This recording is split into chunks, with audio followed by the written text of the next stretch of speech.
Oh boy. Okay.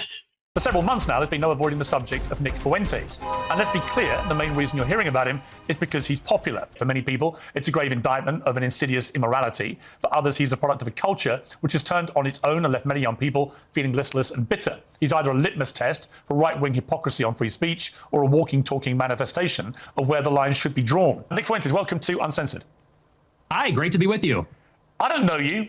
I don't think Oh, hey, look, it's the next hit. we've ever met. You can correct me if that's wrong. I know about you. People are talking about you in a more mainstream environment. So for those who know nothing about Nick Fuentes, I want this to be an opportunity to get to the real person. There is a belief that you have two personas. There's one that you roll out now for podcasts and for shows like mine, where you come across as reasonable. And then there's your show on Rumble, where you often come across as having a very unreasonable view on things. This is what Coleman Hughes said about you. Nick Fuentes knows exactly what he's doing. He is consciously playing this double game as part of a long-term strategy to become popular There are two wolves in Nick. Yeah, they're both male. enough to take the reins of power, at which point he plans to pivot towards the extreme and unpopular policies that he advocates daily on Rumble. So first of all, what is your response to that? Well, first of all, I would say that Coleman Hughes is a propagandist. He works for the Free Press, which is run by Barry Weiss. So I think you have to consider the source. And Barry Weiss is a pro-Israel partisan. Free Press is just bought out by CBS for $150 million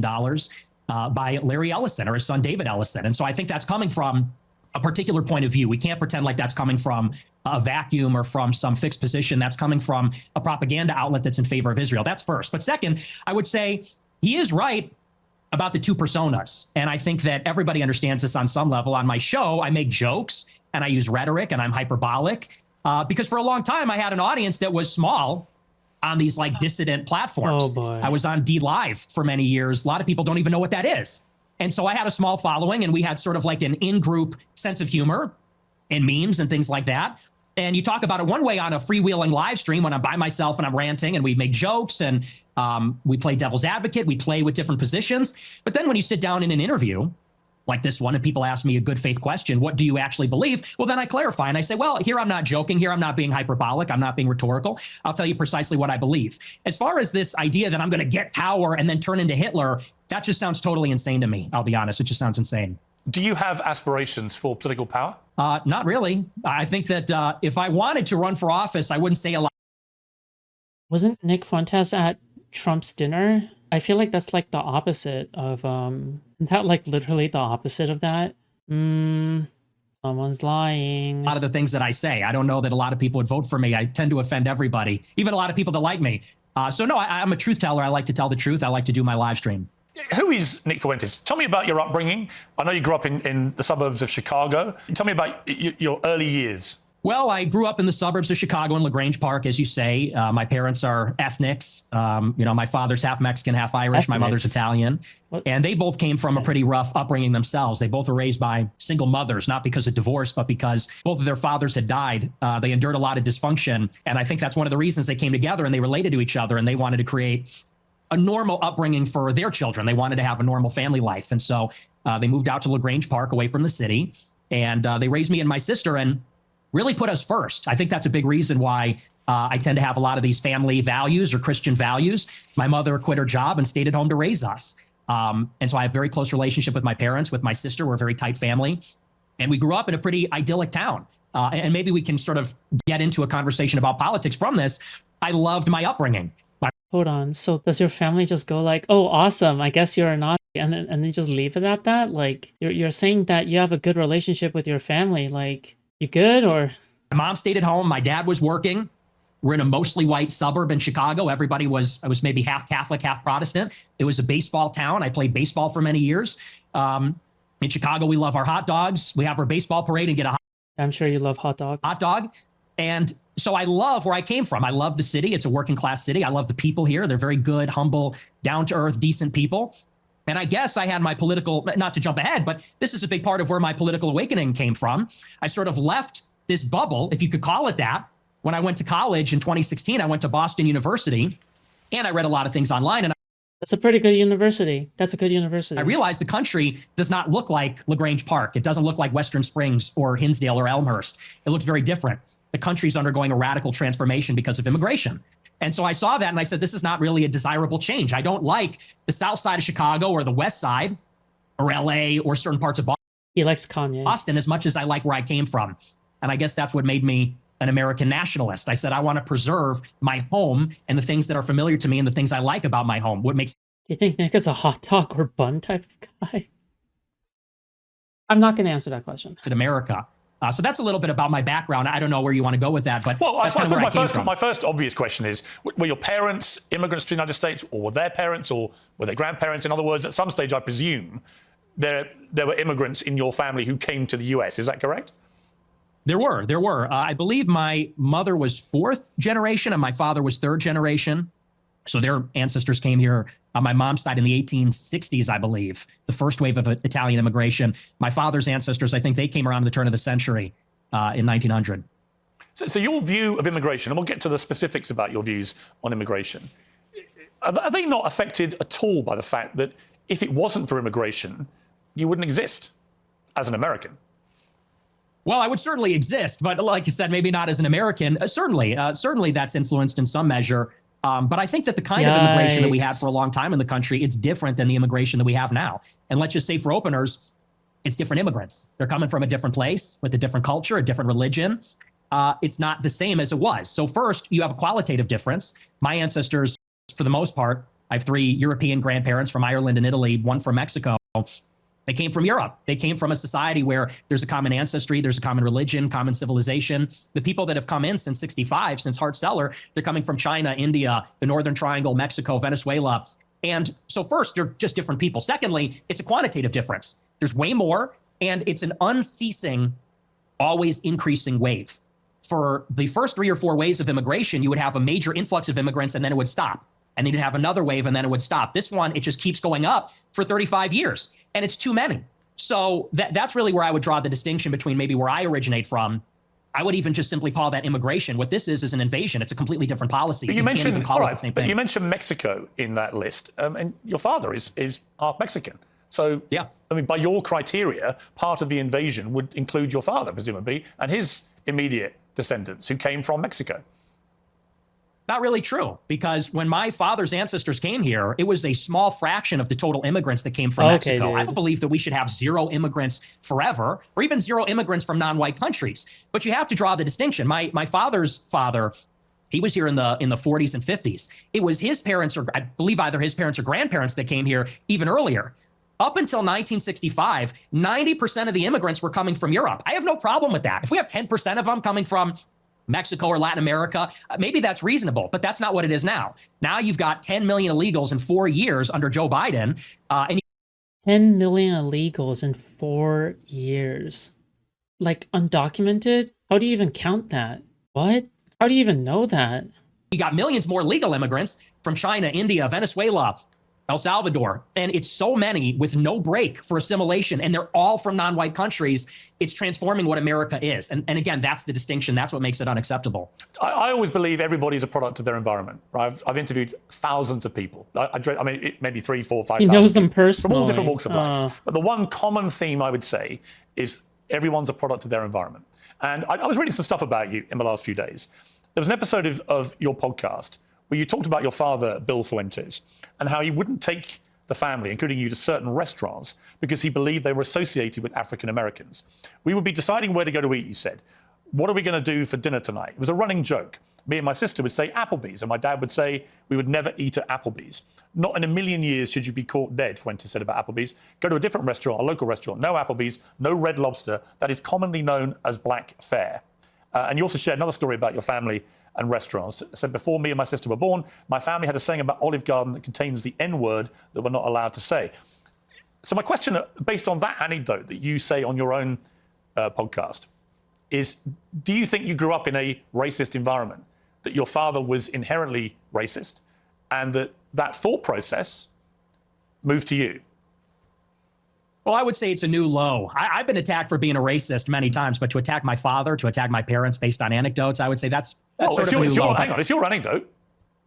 Yeah, but he's not here to defend himself. You are. And my parents are. You told the story. And I will. And I'll I'm not trying to ambush you. Them. As I said at the start, Nick, to be clear. No, it's not an ambush. Nick, to be clear, I think I'm not understands. ambushing you. I'm literally reading an anecdote that you revealed on your podcast. It's you that's put it in the public domain. I know. I'm simply asking you whether my assessment of that which is that your father didn't want to take you to certain restaurants because of what you refer to as, they were commonly known as black fare, whether that attitude to African Americans in that instance permeated to you. It's a reasonable question.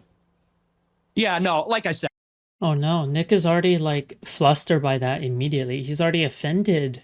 Uh-oh. And I think everybody knows what that is, but I'll address it. I'll engage with it, and I'll defend my father from the charge of racism. Sure. No, my parents are not racist, and they've never been racist. I'll tell you about my parents. They used to have a school in Chicago in the South Loop where they instructed people on how to shoot firearms. It was a security school, and most of the clients were black. And I believe actually one of their clients was Larry Hoover's son at one point. Oh, okay. This is just, I have a black friend. My parents had black friends. Okay. Right, sort of a funny story. Yeah. And so most of their clients sure, were coming from the not? South side of Chicago. My grandmother, she grew up in the projects in the city. And so my family being in Chicago, being ethnics, being Italian, Irish, Mexican, in the West Side on Taylor Street, all over the city. My family for many generations have lived near and around black people. And look, my views about black people and their views about black people are shaped with experiences with black people. And what they will tell you, what my parents... Hey, he likes graduation, okay? You can't... Listen, come on. You can't hash a brown, okay, who likes Kanye West, all right? Parents would say if they were here, is that for many, many years, the older generations of black people were very respectful, very humble, very decent. Oh, no. In fact, my grandma used to have an anecdote. She grew up in a lot of dysfunction. Her mother was mentally ill, and they would be having dinner in the projects, and there'd be so much chaos and dysfunction and disagreement and fighting. And she would look across the way out the window at a black family in the other apartment, and they'd be holding hands around the table saying grace. And this is sort of the culture that used to prevail. But now what you have in the city is that there's no accountability for the black people. And now Chicago has become a complete dump because these teenagers go out and they take over the city. I had black clients. I had to be paid to be around them in Foodshops. True. That kind of reminds me of the Thorpes, because Ben Thorpe always talks about owning a shop, like a restaurant of like that served like brown people food. And he would argue that he's not racist because of that. It's like, yeah, you're... Truly, this is the dankest dungeon. Nutella, thank you so much for the 3 months. It's like, yeah, of course, you were getting paid. And in addition, you were employing like brown people to do the labor as well. Like, there are like business incentives to called that. teen takeovers. That's the euphemism for it. They're teenagers, but they all come from the same neighborhood. They drive up there and they mug people and attack people and they destroy cars and destroy shops. Oh my God. We had the Festival of Lights a couple of weeks ago. It's supposed to be a family event. And they light up the trees and they, there's a big parade. I was in the parade one year and you had a bunch of black people there shooting each other. 7 people shot, a 14-year-old killed in the Magnificent Mile. And I know there's a lot of black people that feel the same way about this. They say, we've lost control of the city and we're looking for accountability. We have a lot of black people that are always outraged about racism, outraged about attitudes from white people, but they're never ashamed of some of these behaviors, never ashamed of some of the things that go on. And that's why I think there's a lot of negative attitudes these days. And so, again, I think those attitudes, you say I'm a product of my environment. I am. And so are my parents and my grandparents. Unlike you, because you're not even American, in Chicago, we have to live in a big, diverse city where there's a lot of different kinds of people. And I think anybody in Chicago will tell you the same. I live in London. It's one of the biggest and most diverse cities in the world. But it's not the same. Well, actually, it's a big, diverse city. The only difference is we don't have the gun violence because we don't have guns. That's a whole different story. I don't want to get into that with you. I have got into that before in America. You got a knife problem. You got sword problems. We have problems with violent crime. I make no pretense of it. So the idea that somehow I'm cosseted in London because I'm not in Chicago. I didn't say that. Well, you kind of implied it. But I guess my point about the environment, I'm not saying you are a product of your environment. I'm saying most people are in some capacity. Mm-hmm. When I read that anecdote, it's just to remind you, it's not something I have put out there. You told this story. Nick doesn't even know where London is. It's so easy, okay? London is in France. Everybody knows London's in France, right? Right, and you said that you said this. We're looping. You said this already. But you haven't really directly, I think, responded to it, which is whether your father would not take you to certain restaurant chains because he associated them with black Americans. Is that true? No, well, see here, if you're in America, you would say that Olive Garden is not real Italian food. Applebee's, TGI Fridays, this stuff is a load of crap. My dad was just a food snob, but no, it's got nothing to do with that. My best friend in first grade was a black guy. We're not a racist family. So okay. So when you told no. the story, I'm just curious. So when you told that anecdote, Damn. which clearly on the face of it is racist, right? You're basically saying your father made racist decisions about where you would go as a family to eat. Are you saying? No. Well, I'm just going to ask you a question. Are you saying that when you told that story, you didn't mean to infer that he was racist? And do you understand why when somebody like me reads that anecdote for the first time, as I did this week, I reach a different conclusion? Well, I understand what you're doing, which is a sort of making of a murderer. How did he become racist? Well, his father didn't eat an Olive Garden because he said that's not real Italian food. Hang on, can I? What's with the interruptions? Can I explain? I'm literally reminding you of something you said on your show, which led me to conclude a certain thing. If I'm wrong, tell me. Yeah, it was said in jest as a humorous anecdote, and now you're trying to spin it into a narrative, which is his parents are racist. He comes from a long line of racists, and I think everybody knows my parents are boomers, and these people come. Well, you're a boomer, I guess, too. In a way, 60. right? You were born in what, 19? Yeah, so you're a boomer also. Or maybe you're a Gen Xer. I suppose it's sort of on the cusp. But it's a humorous anecdote. These are kind of the attitudes of baby boomers in society, but you're trying to spin it into a narrative, which is you're a product of your environment. Your dad's racist because of this joke. Now you're a racist. And I don't think that's a fair characterization. Okay. People can make their own minds up. They can go back and listen to you say it. I mean, the beauty of what I'm going to talk to you about in this interview is that almost all of it is just going to be reminding you what you have said and asking you what you meant. Your position about that story is that it was a joke, okay? I want to come to something else you said. This is where you talk about Jews, women, and blacks. Let's just take a listen. They're always coming up with, no, it's not the Jews. No, it's not women. No, it's not blacks. It's actually really complicated. No, it fucking isn't at all. Oh Jews my God. Bro, one day I'm going to be caught on one of these and I'm going to be forced to respond to crazy fucking clips. They're going to be like, what did you mean by what you wanted to do to this 12-year-old? What did you say you want to do to 12-year-olds? What do you mean you're into artistic representations of society? Women need to shut the fuck up. Blacks need to be imprisoned for the most part. And we would live in paradise. It's that simple. Okay. Would you like to clarify what you meant there? Oh, that's all true. That's 100% true. Everything I said in that clip is true. Including that blacks need to be imprisoned for the most part. Yeah. Yes. But all of them? No, for the most part. What does the most part mean? What percentage of American blacks would you like to see in prison? Whatever the percentages of the murderers. I think it's 1 in 20 black men will commit a murder in their lifetime. So maybe let's say that, 5%. Oh, so you're talking about black people who murder people? Yeah. Oh, absolutely. Yeah. But you didn't say that. You just said blacks need to be imprisoned for the most part. You didn't clarify that you were talking about black murderers. Right. No, you're right. That's a good addition to that. That's a great point. Oh my, he's so smug, bro. You can't help but like Nick, you know what I mean? He's so smug. You know exactly what he's doing. He's so conniving, bro. He's so conniving. Bro is a conniving individual, all right? He is conniving. This is how he's going to become the Fourth Reich, by being entirely conniving. Oh, Lord. Oh, my God, bro. I can't help but like Nick, okay? Do you think it's funny? Or I do. I think it's hilarious. I think it's totally true. Do you think a black American would find it funny? You think that blacks should be imprisoned for the most part? Blacks are my biggest fans. I get high fives all the time. They say, Nick Fuentes, I love your show. They agree with me. And you want to know why? Here's the difference. Black people are the most victimized. He's gonna wear the same smile as he's putting the Jews into the chambers, okay? In the 21st century. Every single century must have at least one Hitler, okay? Last time it was Adolf Hitler. This time it's gonna be Nick Fuentes. Oh, Lord. By other black people. You think it's kind of like a canon event, you know? Black people want to live in the hood and the ghetto and get shot all the time. That's what happens in the south side of Chicago. You should come here. I'll take you there. We could go to Garfield Park. My son went to Chicago University for a year, actually, several years ago. Yeah, that's a bubble. That's a bubble. You think you're in Chicago and Hyde Park? You don't know Chicago. Go a little bit west. See what it's like over there. And I'll tell you, black people agree with me because they're tired of it too. And maybe not most of them, but a lot of them agree with what I say about that because they know how it is. That's why the first thing they do when they make a little bit of money is they go and leave to another neighborhood. Okay, so what was just remind me again, the percentage of... I mean, it is true that people like play Escape the Hood all the time. That's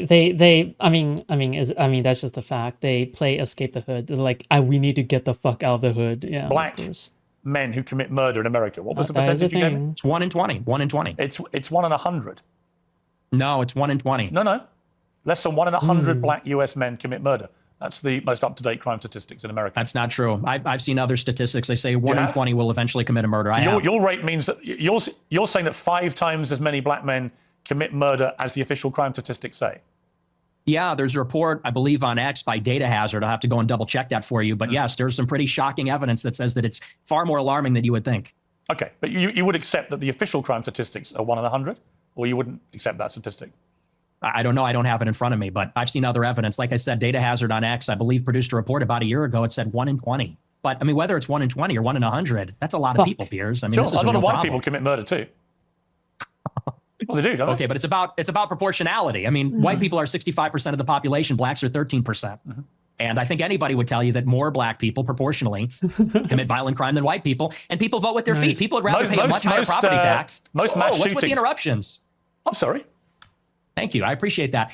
You know, you look at in Chicago, in New York, these neighborhoods are so stratified. People would rather pay a high tax rate. They'd rather pay a much higher property value to live in a less diverse, less black neighborhood because they don't want to live around the violence. And I think that when you look at even on the public transit, the subway, the blue line, you know, people don't want to go there because they know who occupies and menaces the public transit. It is these people like Daniel Penny had to deal with. It's people like Irina Zarutska had to deal with. And that's the only time anybody would ever give a fuck about Ukrainian. Yeah. Tell me more. it's just the uncomfortable reality. You've also said you don't want to. I think more people give a fuck about Israelis and Jewish people than Ukrainians. Ukrainians have to be like one of the most despised ethnicities on planet Earth. Except by Europeans. Europeans like Ukrainians because they're the only ones defending the line. Live near black people. Let's take a listen to this clip. I'm a new generation of It's white depressing. person. I'm not living around blacks. Sorry. You know, I want white kids, and I don't want my white kids bringing home black people to marry. It's racial for me. And call me racist. Oh, very Christian of you. I don't give a fuck. I mean, it couldn't be clearer, really, unless you want to say that's another of your jokes. But you're basically saying, yeah, I'm a racist, aren't you? Yeah, I'm fine with that. You're fine with saying you're a racist? Totally. I think everybody's racist. I think everybody, if we're being honest, is racist. I think everybody, the only people that aren't racist. Dude, I'm a groper now. He's spitting. True,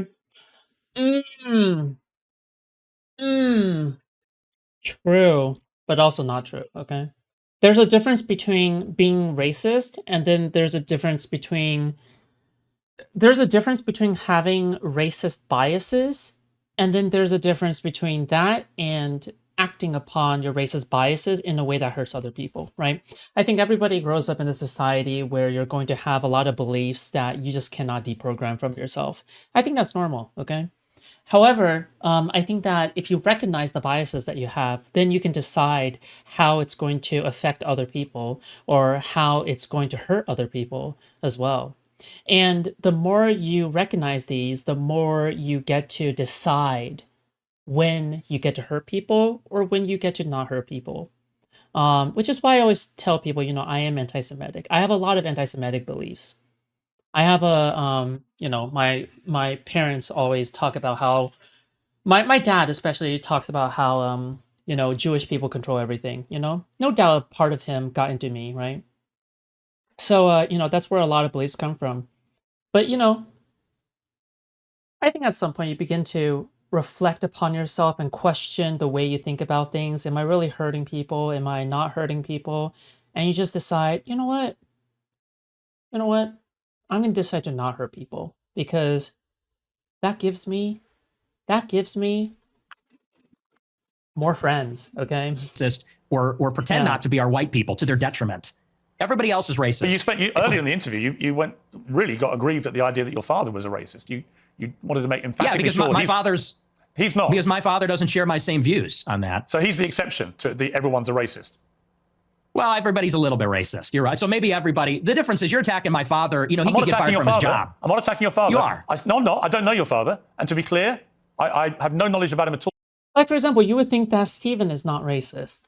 Well, I remember this time when Stephen was challenging, okay, the person who was going after Walter, from Fresh and Fit, okay, who was this person who was trying to baby trap, and she was like a Chinese person, and then he went full fucking crazy and said, "Okay, Ling Ling," it's like, I felt offended. I think I'm still offended by that. But you know, I understand he's not like that all the time. Copium, holy shit, that was crazy. Yeah, I think I'm still offended by that. But whatever, it's okay. Well, then let's leave him out of it. Let's leave him out of it if you don't know him. Hang on, Nick. You put that story into the public domain on your show. I'm simply reminding you of what you told everybody, millions of people, about your father. If you now want to retract it, fine. If you want to say it was a joke, which is what your position was earlier, fine.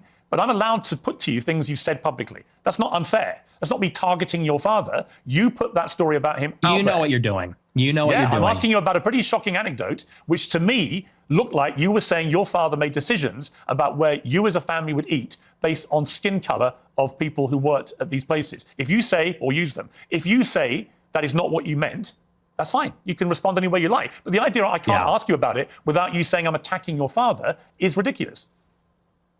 Well, you are, and you know what you're doing. And there's a political culture in America where if you have the wrong views, you get fired from your job. And my father has a job. And if you go on here and say you charge him with racism or something, and I'm put in a position where I don't look like I'm sticking to my guns if I don't say my father's a racist, you're putting him in jeopardy. And he's not here to defend himself or explain his views. And it's very low. And I think you know exactly what you're doing, and people can see what you're doing. I'll defend my views. And I think that, so let's leave him out of it. Let's just not talk about my father because my father isn't here. I'm here. Okay, well, then do you accept that you shouldn't talk? Okay, listen, that's fine. But then do you accept you shouldn't talk about your father on your show? And you shouldn't tell... Absolutely not. Absolutely not. So it's fine for you to put a story out there which would make most people who listened to that story or watched it at the time on your show conclude that he was racist. It's fine for you to do that. But if I then ask you about it, I'm the one who's being unfair and I've crossed the line. Is that what you're saying? Yes. Okay. Yes, you're being malicious. Okay, that's fine. That's fine. Listen, people are watching this live. They can draw their own conclusions about what I just did. And they will. And I'm sure afterwards, by the way, you'll say, he ambushed me with your own words. Whoa. With your own words. That's a little presumptuous. I'm not going to say it's an ambush, but I think that's a low blow. And I think you know what you're doing, and that's fine. You're a tabloid journalist. I expected that. I don't think it's an ambush because I knew it would be like this. And people will see what you're doing, and I think they'll say it's low. But as far as you want to talk about racism, I do. Let's talk about racism. Okay, let's leave my dad out of it. Look, you've admitted you're a racist, correct? Yes, 100%. Okay. Own it. Okay, that's fine. You're perfectly entitled in a free democratic society to stare down the barrel of his camera and tell me you're a racist. People can judge you accordingly. Many people who have assumed that you're racist will now have heard it from your own lips. That's fine. There you go. That's the point. The point of this interview is to go over the things you've said, which have led people to reach conclusions about you, and to ascertain whether those conclusions are fair and reasonable or not. That's it. So I want to play you another clip. This is what you talk about why white people are justified in being racist. Let's take a listen to this. First, white people are every single bit justified in being racist. Every single bit justified, to the extent that that means going out of your way to avoid black people when you see them. You stand by that? Absolutely. So, racist. Every single bit justified, to the extent that that means going out of your way to avoid black people when you see them. You stand by that? Absolutely. This is what you talk about why white people are justified in being racist. Let's take a listen to this. First, white people are every single bit justified in being racist. Every single bit justified, to the extent that that means going out of your way to avoid black people when you see them. You stand by that? Absolutely. So white people should go out of their way to avoid black people when they see them. Absolutely. They would be wise. Why? Because it's a lose-lose proposition. If you're Irina Zarutska and you don't walk the other way, you get stabbed to death and you die. If you're somebody else and you walk on the subway and you stand near a black person or something, maybe it's fine. It's a lose-lose proposition. So no, I think that white people have been beaten into submission, that we're afraid to tell the truth about it. And the truth is that when you go into these major cities like New York or Chicago, I believe she was in North Carolina, there is a menace, which is young, black, adolescent men. They're extremely violent. And we have been told that we have to pretend like they are every other person. We have to be colorblind to that. And we're supposed to go and be in the midst of all this danger. And I think that at this point, it's gotten out of control. You look at the BLM movement, they said that the reason that black people, are violent, or the reason there's crime, is because of police brutality, redlining, or all these other things. They said we need to get rid of the police. We need to defund them. And a lot of cities did. A lot of cities like Chicago, for example, the police changed the rules of engagement. They don't chase them. It's not a felony if you steal a certain amount of merchandise. They won't chase them on foot. And now the city's totally up for grabs. And now, whether you're in the Gold Coast, or whether you're on the Mag Mile, or you're in the worst neighborhoods in the city, you might get shot, you might get mugged, someone might run up on you. And I tell my followers, it is better to be perceived as racist or racist and walk the other way and maybe keep your life, than to say, I'm a good anti-racist. I don't mind that this person's making me uncomfortable. Maybe he's looking a little froggy. I'm going to sit down because I'm a good person, and get stabbed, mugged, whatever. And by the way, this is a strategy. They call it the friendly stranger. There's a crew of them. They do this in Chicago. They stand outside bars, black people. They approach strangers. It's a robbery crew. And they pretend to be a friendly stranger, and then they mug them. And stupid white people say, oh, hi, yeah, nice to meet you. They grin, they laugh, they put up with the nonsense, and then they get mugged, or worse. Sometimes they get executed. And so as a white person, how do you feel about mass shootings at school? I think they're bad. Who do you think commits the vast majority of the mass shootings? I'm sure it's white people. Right. So how do you feel about that? I think that white people do more antisocial violence. I think black people participate in more gang violence. I think that's the difference. What's the difference to the victims? There's no difference to the victim, but it's a different. Okay. This is not a good Piers question to ask. Like, to me, at the very least, this is... Oh my god, Piers is such a moron. This can easily be countered. Like, who the fuck cares about, like, that? Who cares about the opinion of the victim? What does that have to do with anything? It's just so silly to me. Yeah, I mean, god, he should not have brought this up. Oh my god, it's such a moron, dude. Kind of crime, and it's a different proportion also. Do you know what percentage of white people are school shooters? I know that the vast majority of mass shootings in schools in America this century were perpetrated by young white men. And what proportion? I'm curious whether your advice would be to people who have kids in these schools. Is my mic working? What proportion? Should they Oh, that's a Destiny tactic.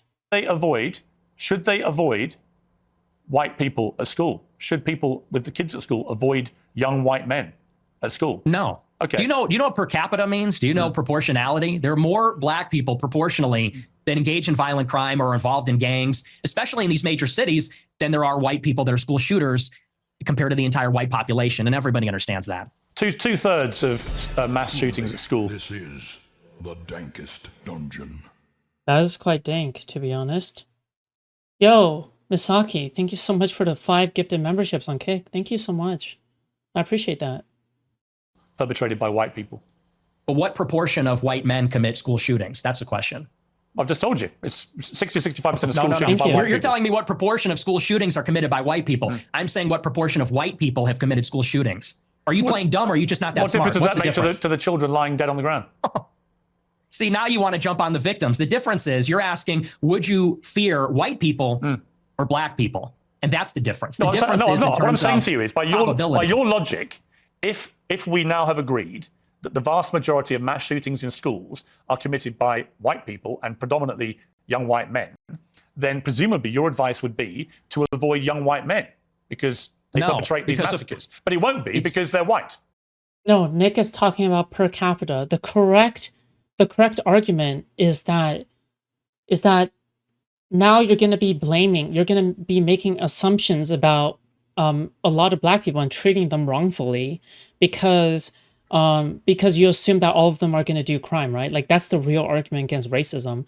Oh my god, dude! Like, conservative morons like Piers Morgan they don't even know how to make arguments against racism or why racism is bad in the first place, because they don't argue for it. None of them argue for it, argue against it, right? None of them argue against it, so they don't know the first thing about countering something like this when they want to appear a little more moderate than Nick Fuentes, right? The correct argument for being anti-racism is, well, if you view one ethnicity as like all of this, right, then you're going to start discriminating against them a lot more in employment, in policing, in fundraising into communities and allocations of funds and stuff like that, right? That's the argument against racism, not this wishy-washy. Okay, what does the victims think of like white crime? What? Yeah, that's bad too, motherfucker. Like, what do you want me to say? Yeah, of course, that's bad too. Oh my god, God, it's because Piers Morgan is so used to being a fucking propaganda talking head for President Trump that he doesn't even know how to argue for liberal viewpoints anymore. It's so cringe, dude. Ugh, gross. So are you playing dumb or are you actually dumb? Maybe it's I'm about dumb. proportionality. Maybe I'm dumb. You are because you're, well, I don't think you are dumb. I think you're smart actually, but you're deliberately avoiding per capita. And everybody knows that's the difference. What proportion of white men are school shooters? It's probably 0.00001%. What proportion of black men have committed violent crimes? It's probably like 5%. I don't know what it is off the top of my head, but it's very high. And I would add to that, even as it concerns schools. Why do you think parents pay a super high property tax to live in a school district where there's white people? Because they know that if they go to the black school, it's going to be the Bloods and the Crips. It's going to be gangs. It's going to be, Oh, dude, I feel like the Bloods and the Crips have lost a lot of power in recent years. You talk about school shootings. Damn, Nobody bro. talks about all the school shootings That's a fucking old ass complaint that are committed right? by gangbangers in and around the school and all the other violence that's associated with that. I mean, these schools in the south side of Chicago, it's just not I have an answer, for workable. you, Nick. So the proportion of the population who carry out mass shootings is actually the same for black and white. For white people, the proportion of The proportion again, of the population. are you hearing it? No. See, What's I the think the trouble with proportion? your statistics is a lot of them don't bear much scrutiny. We have a bunch of fact checkers checking all this in real time because you do have a tendency to just come out with a lot of old baloney. And when you say, Okay. well, it's true. And when you're confronted What- with but you're- when you're wait, confronted what's with the reality, figure? you don't like it. What's the figure? What proportion of white people have committed school shootings? With white people as the denominator and white people that have committed school shootings as the numerator, what's that percentage? For both black and whites, the proportion of the population who carry out mass shootings generally is about the same. No. yet- Tell me the number, and then the only focus of your attention is the black shootings, the black crime. You don't want to live around black people. You want to avoid black people. You don't want interracial marriages or relationships that may produce black people. And yet, when I point out to you that there are many parts of crime in America where actually there's a majority of white people that perpetrate them, you don't care. You don't have any interest in that. It doesn't exercise your mind. Maybe because no one's buying this. This kids. argument lost. No one is buying this. Everybody understands per capita, and people can even see what you race ahead and say, well, we're comparing the proportion of white and black school shooters. I said, no, compare the proportion of school shooters that are white versus violent criminals that are black, because that was the basis of the monologue, is that you're very likely, if you encounter black people or a young black man in the city, that you're going to be the victim of a violent crime, of a robbery, a mugging, a car theft, a carjacking, or a murder. That's the difference, and it's about proportionality. And everybody sees past that because we all live in reality. You want to talk about product of your environment? People that live in New York, Chicago, LA, we live in reality. We live in this environment and we see what it's like. And the threat, the danger in terms of probability it's not even comparable. And I would say this to your point. If you're in a high school and truly, if you see a white person who looks like a little autistic, he's got the SSRI stare and he reaches for a backpack, people joke and say, run. Similarly, if you see a jalopy pulling up with a bunch of black people in it and they got their pants around the ankles, you're going to run also. And I'm saying the same thing. The difference is the latter happens much more often. It's much more common. In Chicago, there's like 10,000 carjackings and car thefts every day. It's in the thousands. It happens all the time. How many mass shootings committed by autistic SSRI white people? I don't even know. I mean, it's probably in the single digits in the last decade in the city. That's the difference, and everybody knows that. But you're really just trying to carry water for liberal ideology. It's an ideological position. I'm really not. I can absolutely say, yes, there is way too much black on black crime, for example, involving guns in Chicago. And black on white also. Yes, but there is way too much gun violence in Chicago. Right? I mean, it's indisputable. I've got no problem saying that. The difference is I don't then lead myself into a thought process where I have to avoid all black people in case they shoot me. And you've already conceded that you are a racist. So when people hear you then say, I don't want to be living anywhere near black people, they already have heard you say, I'm a racist. So they assume you're doing that because of people's skin color. I don't think you would probably dispute that, right? Well, you're separating two different things. The monologue, when I said I don't want to live around black people, that was after Irina Zarutska got shot. And it's true. I mean, they are largely in this city, in Chicago, the South Side, the West Side, huge criminal population. And I don't want to live anywhere near it. And I do. I want to live in a white neighborhood. I think that that's extremely desirable. And I think even black people do. Nick, you're perfectly entitled to that view.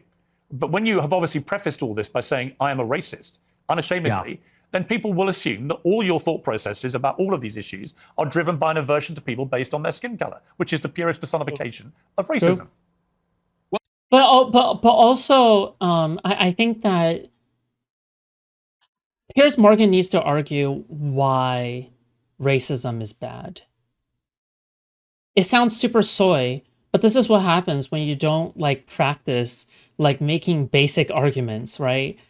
Like, do you think that most people are able to explain why racism is bad? Serious question. I'm asking seriously here, okay? I'm genuinely asking seriously here. Do you think most people are able to explain why racism is bad? I don't think so. People are unable to put into words their own fundamental belief system that is consistent with their own worldview in a way where they're able to justify common beliefs, right? Because everybody just assumes that racism is bad, but nobody ever figures out like the thought process behind it. And this is the very definition of that. Like, I show you guys this, right? Piers Morgan is the very embodiment of, well, I heard an opinion that must be correct, so therefore I don't have to learn about the underlying thought behind it, right? Just like how there's many people who listen to Destiny, but none of them try to figure out any of the underlying thought that goes into his beliefs, right? Like, this is a really interesting way to parse what I think about, yeah, like, again, if I just happen to ask somebody, why is racism bad? Do you think they're able to answer that question? The fact that I don't even know whether or not they're able to answer that should tell you everything, right? Like, I don't even know if they're able to answer that. Yeah, that's insane. That's unhinged. Oh, it's not an aversion. I would say it's the opposite. I like my Are you own able people. to answer My that? own people Ask are yourself familiar to that. me, and I think that's true across the board. I think that people seek out other people that are like themselves, and every other group does this, whether it's blacks, Hispanics, Asians. You know, I get a lot of attacks when I talk about that I'm against interracial marriage. And what's funny is that every other group is against interracial or interethnic marriage. Jews, But you're the Chinese, product of an Hispanics. interracial marriage. Yeah, I mean, that's debatable. Not Let's say really. for the sake Not of argument, really. sure. No, you're the product of an. Okay, I don't know why Nick is dying on these hills. Okay, he doesn't need to die on all of these hills, okay? I'm glad I'm glad that he owned the I'm racist part. That's something he can argue past, okay? He can't just claim like, oh yeah, I'm not racist. That's silly, right? He can't argue past that part. But, bro, stop. That battle is too hard to fight, okay? Do you know how easy it is to just own that? It's really easy. It's simple. Just go, yeah, I am born to interracial parents. However, it doesn't matter. Yeah, I would be excluded out of my ideal utopia. Yeah, that's true. Yeah, I would be prosecuted in my ideal regime. Yeah, that's true. However, I'm still going to advocate for it because that's what I believe is best for all of mankind, right? Oh my god, I can make Nick Fuentes' argument better than Nick Fuentes? What? Yeah, like, again, you can advocate for all this. You can just say, I'm a soldier of God, and I advocate for things that would go against me, but the reason why I advocate for them is because I think it's good for all of humankind. It's so easy. Yeah. Interracial marriage, and your father is part Mexican. You're literally, for the sake of argument, the we can very say, person sure. you've just told me you want to avoid. What race is Hispanic? Is that a race? Well, what do you think it is? I'm asking you, what race is Hispanic? Hispanic. Of course it's a race. It's called Hispanic. It's a mix between two races. It's a mix between indigenous Americans It's not white, and though, Europeans. is it? It's not white. Well, apparently you're more of a racial purist than me. You got like Not a really. You just keep saying you only want to live in a white. white neighborhood, but you're literally from a mixed race background yourself. You've literally got Mexican blood. I know, and I live in a non-white neighborhood too. I'm trying to get out of here, though. But I'm trying to get out. But here's the thing. Do you have any non-white friends? Wait, what? Isn't he fucking rich as hell? What does it mean trying to get out? Like, bro, man, you mean trying to get out? Dude. Bro, listen. Hello? What have you been doing this entire time? Genuine question. Most of my friends are non-white. Most of my friends are not, and non-white people love my show. How many? 4 big guys, and they grabbed my thighs. How many are respect the black? honesty. How many of your friends are black? Many All of of them, them. like at least a dozen. Wow. Ye being one who Yeah. you know, Sneeko being another who you also know. Yeah. So how do they feel when you say you just want to be? Is Nico black? I thought he was Filipino. You know what? You know, he's black enough, okay? Away Whatever, from any man. black people. Walk away from them. Well, you know what Ye told me? I'll tell you verbatim what he said. That it doesn't come from a place of, and you use the word aversion. That's the first thing I'll actually dispute. He's Muslim. Okay? No, it's he's not an Muslim. aversion Oh my God. on the basis of skin Whatever, color, man. because that would seem to suggest it's like a stubborn, irrational bigotry. I don't consider myself a bigot. I consider myself a racial realist. I'm realistic about how the races are, and I speak provocatively about it.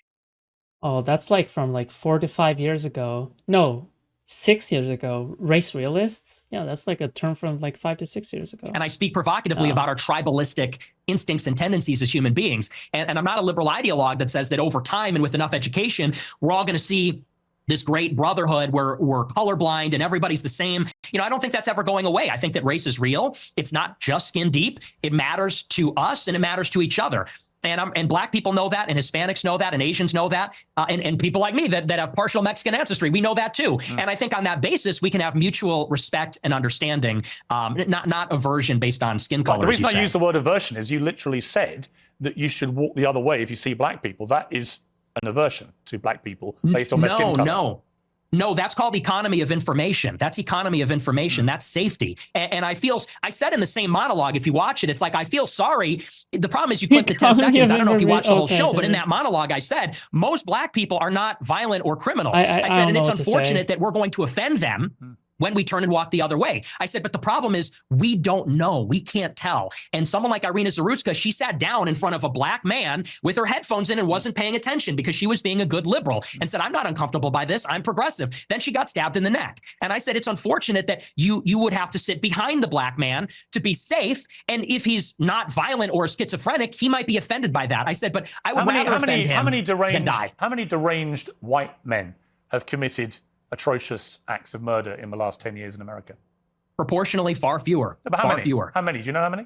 You have a research team. You pull it No, up. I don't have you're it in very front of big me. on, you're obviously extremely exercised by that one story, which was horrific for the record, absolutely horrific, and should never have happened. The person who perpetrated that evil act had a string of previous offences and should have been picked up more, and it should have been amplified more. I completely concur with all of that. But I just suspect you have no idea how many white people have committed similar crimes, do you? No, because I know it's far fewer from experience. Okay. Because it's like you said. Well, and hang on, and I would add to that. Dude, you know what would be a cinema? Would be cinema? Dude, I would die. I would die to see Asmongold on Piers Morgan. Oh my god. Dude, I would come! Oh my god. I just want to see Asmongold on Piers Morgan. Oh my god. That would be amazing. Amazing! You know, Irina Zarutska wasn't the first one. That was also after Austin Metcalf was killed in Texas. Sure. After But Carmelo how many Anthony times has it stabbed been him in the perpetrated neck. by white people? Well, hang on. Let me finish my point. But you're And then implying not that only white did- people don't do this. And my point to you, Nick Okay. Fuentes, is of Yeah. course, Oh, I never said white people don't do Of course, it. deranged white people commit heinous acts, but you don't either No know. disagreement. You neither know nor care, or maybe both. Maybe you do know but don't care. You only seem to be focused on black people who commit crimes. And again, if you hadn't prefaced the whole debate. Bro, that's the entire conservative movement, bro. The entire conservative movement is like praying to Jesus, praying to God that the next mass shooter is going to be black or brown. Like, what are we talking about here?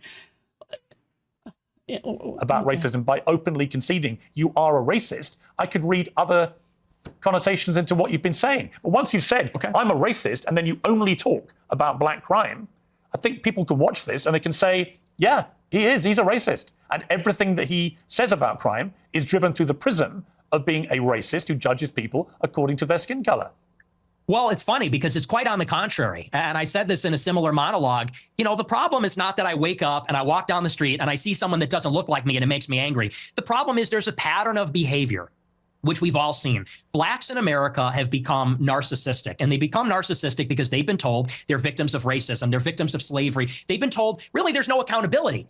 If they're rude, if they're inconsiderate, if they're criminal, they are told that they have no agency for their actions. They're being told, if you act in this way, it's because the white man made you that way. It's because the system's rigged against you. And so we have been telling black people this for a generation, and now there's no rules. Now they go, and what we hate to see as decent people, not even as white people, but decent people, even black people too, what we hate to see is rudeness, obnoxiousness, inconsideration, criminality, violence. And that's that pattern of behavior that we see all over social media. On So the just to body be clear, cam footage, you don't like black people who play the victim and are rude. Is that your position? I don't like that pattern of behavior. And who are narcissists? Oh, I see where this is going. Yeah, Are you're you ahead gonna of me. turn this around on You're me? ahead of me, aren't you? Because when I said, Very what clever. black friends have you got? You said, I yay. am kind of black, Yay. aren't I? No, not that. You said, Oh, yay I'm not also. saying you. I'm just saying your choice of black friend is Ye, who is arguably the #1 black victimhood narcissist in America. Do you understand the problem? bro! Oh my God, Piers is spitting, bro. Piers is spitting. That's a spit. That's a spit. I can't get mad at that. I can't get mad at that. That's a spit. That's a spit, okay? And you know I cannot deny a fellow brother the spit, okay? So he's your friend. He's one of the very few black people you want to be associated with, but he's the epitome of what you just said you abhor about narcissistic black people. I disagree. I disagree with you, and I'll tell you why. Because Ye, if you've ever met him in real life, I have, yeah. Okay, well then you know he's nothing but polite, considerate. Actually, he was very rude to me the last 2 times I interviewed him. He's a supreme narcissist, and he's also. You keep interrupting me. You're very rude. Are you black? I Because you're being very rude by interrupting me right now. To you. I'm giving you a hard time, but I okay, do want to finish my point. I do want to finish my point about Ye. He is a guy who, when I was with him, wanted to make sure that everybody was heard. Everybody felt included. He's actually a very soft-spoken guy, very polite. And by the way, not violent. When you look at all the rappers that are in the music game, many of them, especially from Chicago, drill rap, they're talking. Yeah, I mean, I will say that Nick does not look good. Oh, God. I thought that he was going to meme his way through and, like, Piers is going to get some mild pushback and fold completely. But I think that Piers Morgan here, maybe it's because he has a lot of Jewish friends, I'm assuming. Because, again, Piers is a very fervent arguer for Israel. Like, he brings up Israel all the... Like, even when nobody's asking, when nobody cares about Israel anymore, he is always bringing up Israel.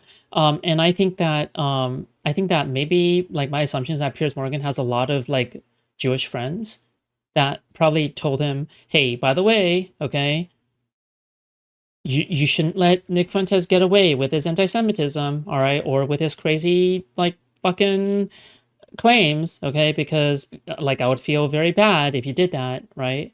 So he probably, like, did this on purpose in that way, right?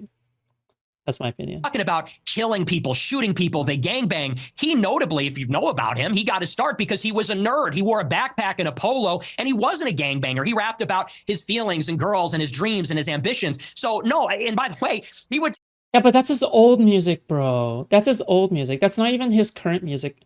Yeah, that's his old music. His old music is like, oh, yeah, I want girls, I want hoes, and society is all about violence, and black people are prosecuted, and, you know, X and Y, right? Like, he actually rapped about things that were good, right? And he rapped about marriage. He rapped about things that are, you know, pretty bog standard, honestly, in a way. But it was beautiful. It was put in a very beautiful way. He put things in a very beautiful way. I just can't deny that fact, right? He put things in a very beautiful way. Okay. The issue is that his recent music is like,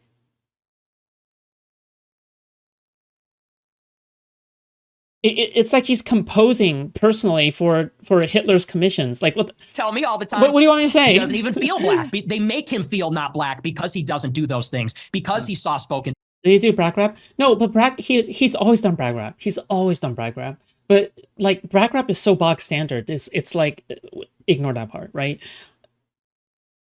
He never made songs praising Hitler. What? Yeah, because he's anyway. artistic, because he's a bit of a Yeah, but nerd or likes what the fashion. So fuck? I would disagree. Yeah. He's actually not like that at all. But Okay. we're talking He's also a Hitler-loving anti-Semite. And we're going to take a little commercial break here, and we're going to come back and talk about anti-Semitism and your views about Jewish people, and indeed what Yair said about Oh, he needs the to same reset. subject matter. He's like, okay, I gotta get it together. Back with a new Get it must-see together, Nick. documentary. It's called Thank You, Dr. Fauci, and you're going to hear a lot more about it over the next few months. So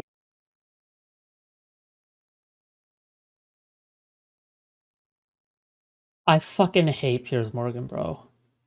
I actually despise this motherfucker more than Nick Fuentes. I'm not gonna lie. Dude. Wow, thank you, Piers. Thank you. Okay, alright. Good one. world Jewry and all Jews. Is that correct? That's your position? yes. Okay. So I want to play you this clip. Well, I don't hate any Jews. Let me just amend that. I don't hate any Jews. Okay. Let's play this clip. The reason I've had it is because my opposition to world Jewry and Israel is rooted in absolute, uncontestable fact. Yeah, okay. Yeah, like, this is what I thought. Like, I've always thought that, again, he wasn't gonna let Fuentes go on the Jewish stuff because he has a lot of Jewish friends, right? Like, this is why he defends Israel so much. Like, he just won't let the Israel stuff go in any way whatsoever. Like Pierre, like, even when it gets lower views, like, Israel-related things legitimately get lower views now, but he's not willing to let it go because he's like absolutely bog obsessed with Israel. Like, Piers is so obsessed with Israel, probably because he gets validation from his from his friend group or something. Yeah. No, I don't think it's Mossad. I think it's just simply because he has a lot of friends. Okay, that's it. We have the truth on our side. That's why we're winning. Because we are telling the truth about the historical antagonism between Jews and Europeans, between Jews and Christians. The theological, historical, racial, cultural, and political antagonisms between organized Jewry and the Christians, organized Jewry and Europeans. And the reason that we are winning that argument is because it's real, it's true. I can prove it, I can show you, I can name the names. I can show you the paper trail, the money. That is why we're winning. That is why all of this is raising the consciousness. When you say you have this opposition to world Jewry, I mean, it's one thing to criticize, for example, the Israeli government over what it's been doing in Gaza. I've done that myself. When you talk about world Jewry, I presume you're talking about the 15 million Jews in the world, and you are opposed to them. How does that square with your position that you don't hate any Jews? Well, do you take issue with my use of the term world Jewry? Well, what do you mean by that? Or do you take issue with it? Do you have a problem with that? Clarify what you mean by it. Well, it's funny you bring that up. The gaslighting's crazy because I use that expression on my show all the time. I say organized Jewry, world Jewry. And do you know that for like 30 years, the World Jewish Well, like the shiny things that people wear? Congress has an annual keynote called the State of World Jewry. Barry Weiss has given it. You can look it up. It's on YouTube. She gives the State of World Jewry address. But Nick, what do you mean by it? I mean, you have to talk about, there's a concept of Jewish peoplehood. It's the sense that they are part of a common nationality, a common tribe, a common people. And so where they reside in Israel, the United States or Europe or elsewhere, they see each other above or maybe on a different level alongside their nationality, their state, wherever they reside. If they're in Germany, France, the United States, they see themselves as part of a transnational nation, of an international nation. The Jews in America, the Jews in Israel, they identify as Israeli or American, but they also have something in common. They identify as part of a common nation, which I would say there's a world Jewish population. Motherfucker, every single fucking country does this. Every single fucking country, every single ethnicity, every single country does this. Okay? What? Bro. This is so retarded. Why are we talking? It's world Jewry. And world Jewry has representatives. There is such a thing. Oh. Everybody makes a big upheaval about shit whenever Christians in another country gets killed, right? Like, Christians in the United States make a huge deal out of Christians being killed in some random African country. This happens all the time, all right? But apparently, okay, and this kind of shows the double standards of people caring about issues. In Ukraine, when on a holy Sunday, when Christians are gathering outside for a peaceful gathering, Russians shelled them, and nobody gave a fuck about them. Why? Because they weren't killed by black people. And so therefore, that's why they weren't given a fuck about. And nobody cares about Ukrainians. So a bunch of Ukrainians getting murdered, oh yeah, that's just another typical Sunday. A bunch of religious, like the most religious Ukrainians, coming out to risk their lives in order to like practice their faith, and then they get killed, all of them? That's okay? I don't know. Is the world Jewish? It really depresses me, like how much people do not care about Ukrainians over any other issue. Oh, yeah, it's very Congress, depressing. where they actually elect, it's democratic, all the local Jewish organizations elect representatives to represent proportionally the Jewish population in their area at the World Jewish Congress. And it's sort of like Davos. It's like the World Economic Forum, but it's exclusively for members of the Jewish nation that exists across the world. And so that's a real thing. And I didn't make that up, and that didn't come from 4chan. It's like I said in that clip, I read what they write. I read their books. I watch these speeches. I watch a speech from Barry Weiss. I pay very close attention. So that's what I mean by that. There is such a thing as it's a nation that exists across borders on a global scale. They're organized, and they have a national self-interest as that nation, as that tribe. So if you don't hate any Jews, what do you like about them? I like a lot of things about them. I think they're funny. I think they're smart. I think that they're pretty remarkable people. And as Christians, especially as Catholics, we say they're remarkable. And this has been adjudicated in Catholic doctrine. Adjudicated, get it? Adjudicated. Get it, guys? Years, we say that they're a witness people. And so we actually, there's provisions inside of Catholic doctrine that says we need to give them special protections because they were witness to Christ's passion. So, this is why you can't clip the show. You have to watch the whole thing. I say this repeatedly in interviews. I do think they're remarkable. By definition, they're exceptional people. It's just that there is a sort of natural opposition between them and Christians because of their theology. We believe that Christ is a Messiah. They don't. They have been a minority in Christian lands for thousands of years, and they have been pushed around and expelled, and they've been persecuted and segregated. And that's why there's a lot of paranoia. There's a lot of distrust. There's maybe some sense of chauvinism among Jewish people.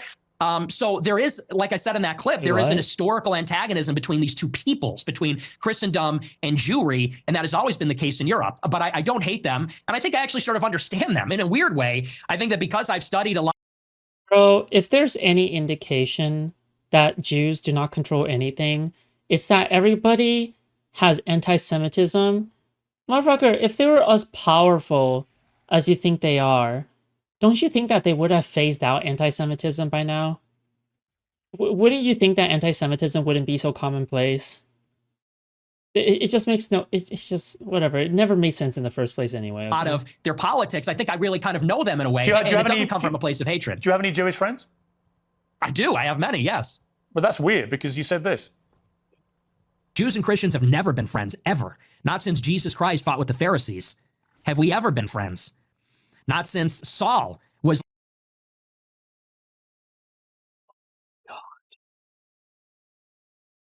Oh my God. Bro. Oh no. Oh my God. Oh. Nick, it's time to leave. It's time to leave the show. Pull the plug. It's time to pull the plug, bro. Oh no, bro. Oh my. Leading the charge, persecuting the Christians. Oh my God. Not since the Roman Empire, not since the Middle Ages. Never. We've never been friends. We've never been allies. We've always been set against each other, actually. And even here in the United States, it was communist Jews who were the architects of both. Oh my God, Nick, it's time to pull the plug. Oh Lord Jesus Christ. And the civil rights laws that are dispossessing white Christians of their land and civilization. The Jews and Christians have never been friends ever, except for you and your Jewish friends. Yeah, so easy. As peoples, as nations. Got it. Not saying every individual Christian, and of course there have been Christians and there have been Christian converts to Judaism, Jewish converts to Christian. You're nodding your head, but you're asking this. I'm saying as peoples, they've never been aligned. As a Roman, I'm a Catholic like you, and I have many Jewish friends. I'm just trying to compute what you're trying to say, which is Jews and Christians have never been friends ever. And I'm like, well, you have Jewish friends, I have Jewish friends, we're both Catholics, therefore we're Christians. So it doesn't really quite add up. Well, like I said, as peoples, there has been an historical antagonism as peoples. And you could even say the same about blacks in the United States. Okay. Of course, there were As black and white peoples. people that were friendly with each other, but in many ways, they were set against each other as groups. And I think that's easy enough to understand. The reason that many people think you're anti-Semitic is that you have regularly downplayed the Holocaust, and in particular, the number of Jewish people who were murdered by the Nazis. It's been said that you believe no more than several 100,000 have been killed. And I want to play you this clip.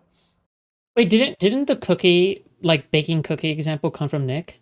The meme that everybody makes now? People talk about, well, you know, what about the gas chambers? Well, to the extent that that's real, I find that hard to believe, but to the extent that's real, there have been atrocities committed and genocides committed in all times and all places. Let's acknowledge why Hitler casts the long shadow. Because that confers a political benefit upon Jews. That's why. It doesn't really sound correct to me. Wait a second. It takes 1 hour to cook a batch of cookies, and you have 15 ovens, probably in 4 different kitchens, right? Yep. Doing 24 hours a day, every day for 5 years. Right. How long would it take you to make? Sorry, I don't mean true to Nick Fuentes. Oh my God. I mean like, yes, it is true that the analogy came from Fuentes. Okay. All right. Fuck me. Okay. Yes. Sorry. I'm not agreeing with Fuentes. Okay. I'm trying to get what I mean. 6 million? I don't know. It certainly wouldn't be 5 years, right? The math doesn't seem to add up there. You think that's funny? Sorry. Look.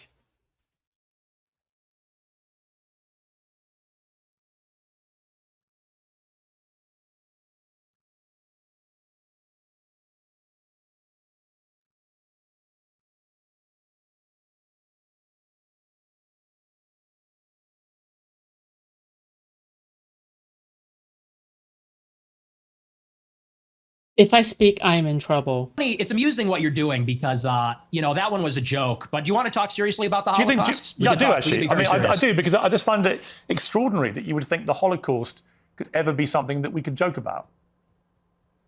Why, too soon? Is it too soon to make jokes? How many? Well, to be fair, we make jokes about the Holocaust all the time. The reason why the cookies thing became funny isn't because it's initially funny. It's because it's been memed into oblivion. That's why it's a meme in the first place. The reason why it's funny is because it's been memed into oblivion, right? It's not funny like because like they're using it to deny the Holocaust. It's funny because it's been memed. That's it. It's been memed by literally everybody at this point. So it's like, yeah, of course, at some point that specific meme. Okay, whatever, man. How many people do you think died in the Holocaust? How many Jewish people? I don't know. I'm thinking maybe 7 million. What's the number? 6 million? Oh my God, he upgraded the number now. Fuentes went on the show and after even admitted he was memeing on Piers and clowned him. Well, yeah, he has to say that. He has to say that for everything. But I think that I think that Nick Fuentes looks objectively bad, like overall so far. I don't think he's doing a good job. Something like that? Yeah. So you 8 million? You concede that 6 million Jews died in the Holocaust? Possibly more. Possibly, you know, we're discovering all the time. Oh my God, 6 so or 7. Even be more than that. Oh my God. So why have you doubted the numbers in the past? I'll tell you why. I really think that every death is a tragedy, however many Jewish people died in the Holocaust. And I'm not a World War II historian, so I'm actually open to believing the official narrative, and I've read some of the conspiracy theories. And to tell you the truth, it's a rigorous debate. But you know what's interesting about this is in many countries, it's not even legal to talk about it. And that's really where my interest in the Holocaust begins and sort of ends, to tell you the truth, is that if you wanted to question the number, you would be put in jail in about, 17 or 18 European countries. And I think that's not true, I think. You're allowed to discuss it. You're allowed to discuss it. You're just not allowed to blatantly spread propaganda about how the Holocaust is not a thing. Such a retarded, like obviously this is just the fabrication. That's really the more interesting conversation, which is that this is almost like a religious dogma. I don't think so. I don't think it's you're never arrested for discussing. You're never arrested for discussing. I mean, not that I agree with it. Like again, I don't agree with any kind of information. Typically speaking, I don't know, not so much now, but like typically speaking, like yeah, but I think this is a misrepresentation, right? Dogma in the West. No other genocide, no other atrocity is treated like this. Could you imagine if in the United States they said the number of Palestinians killed in Gaza is 100,000, and if you don't say that, you're going to jail, you're banned on X, you can't have a job? That's the part that's totally insane. And a lot of people, they can't even make up their minds. I think it's actually done a disservice. If your goal, and I'm not saying you as Piers Morgan, but if your goal, if you're an advocate for awareness about this, if your goal is to convince everybody that this is the way the Holocaust happened, I think the last thing you'd want to do is say that everyone that disagrees is in jail and is banned and you're not allowed to say it. So there's really been no open debate about the subject since the scholarship started to be produced about 60 years ago. But there is no debate to be had about the number of people who were murdered. Even the Nazis in the trials after the war confirmed the numbers. The amount of documentation that was recovered, notwithstanding the attempts by the Nazis to destroy it, the amount of documentation that was saved and preserved and used for trials and for historical record is unprecedented in the history of mass slaughter of human beings. So we have a very clear idea of how many people were gassed to death in the gas chambers. We have a very clear idea of how many were starved to death, were kept in ghettos, died of disease, of forced labor, of death marches. We know how many Jews were slaughtered. It's at least 6 million. What's interesting to me is that you appear to now concede that, which may be news to a lot of your regular viewers who have constantly heard you quibble with the number of Jews who died in the Holocaust. And for the record, just to confirm what I think you told me, you do now accept that at least 6 million Jews were killed in the Holocaust. Well, no, I said it could even be higher than that. Well, it could be higher. That is true. I think it's at least. But you accept right. at least. It is at least. Oh, it's at least 6 million. But Okay. it could be 100 well, times more than that. Okay, the people are going to be... But let me... 100 times? There's not even enough Jewish people in the world for 100 times. Let me respond to the rest of your question. Sure. Right? What you're saying, I understand where you're coming from when you say it has been documented and there are confessions and so on. Let that speak for itself. But you don't see, your show is called Piers Morgan Uncensored. Yep. But the United Kingdom is censored and Europe is censored. And if you talk about these things, you will be put in jail in many countries. And I think that's where a lot of people start to say, well, if the truth is so clear and if there's such overwhelming evidence, why do you need to throw people in jail for disagreeing? And you yourself said, well, there is no debate. I think everything is debatable. I think everything at least should be debated. And if the evidence is very one-sided, let the evidence speak. Don't throw people in jail. So do you think that Holocaust denial laws should be overturned? I don't particularly agree with Holocaust denial laws. I don't think people should be imprisoned. Okay. Well, because I have a blanket view now, which has evolved slightly actually over the years, that I have a blanket view that speech should not be criminalized, right? People should be allowed to say what they want to say, and they should be then made accountable for what they say. If you have an employer, they can make a view about whether you are the right kind of person they want for their employment, as they would make a decision about anything else you do in life. So I actually believe that speech should never be criminalized. It's my personal view. I understand why in places like Germany, they have strong laws about it because they want to move on from what they believe was the most shameful moment in their history. I understand that. Do I want that in my country? No. Am I appalled by what has been going on with free speech in the United Kingdom in the last 2 or 3 years? Absolutely. It is ridiculous that people have been frog marched to prison cells for stuff they put on social media, right? So yeah, I do. I think what is more interesting to me about our exchange is I was not expecting you to go the opposite way. I was not expecting you to be so emphatic that at least 6 million Jews died in the Holocaust. And there'll be people watching this who I think will be very surprised by that, because you have built a reputation for being, if not a Holocaust denier, then somebody constantly questioning in a downward way the number of Jews who were murdered. That doesn't appear to be what your position is now. No, and here's what I would like to see for my entire career. When I started my show, it started with a good faith inquiry where I was questioning a lot of these narratives. And I said, what is the answer on the other side? But what I found is that the answer was criminalized. So when you would talk about anything regarding Jews, Israel, the Holocaust, you could be in favor of the official narrative on those things. If you went against, you were banned, censored, and in some countries jailed. And so I actually haven't made up my mind on that because that's not really a matter of interest to me.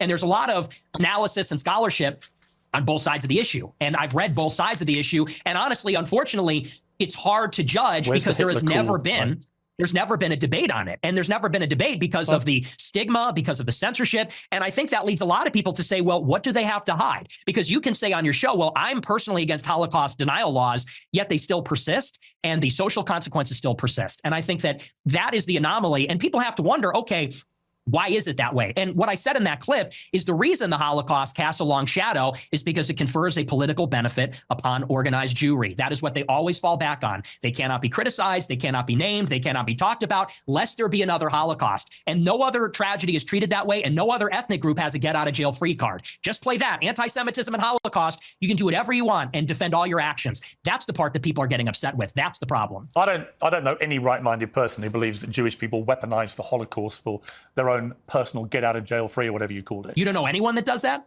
That believes that? I'm sure there are some people that do that, but it's such a ridiculous If anything, I feel like Jewish people avoid, like actual Jewish people avoid deliberately doing that because they make it's a bad stereotype, right? They don't want to act like a stereotype. This is why they don't actually do that, right?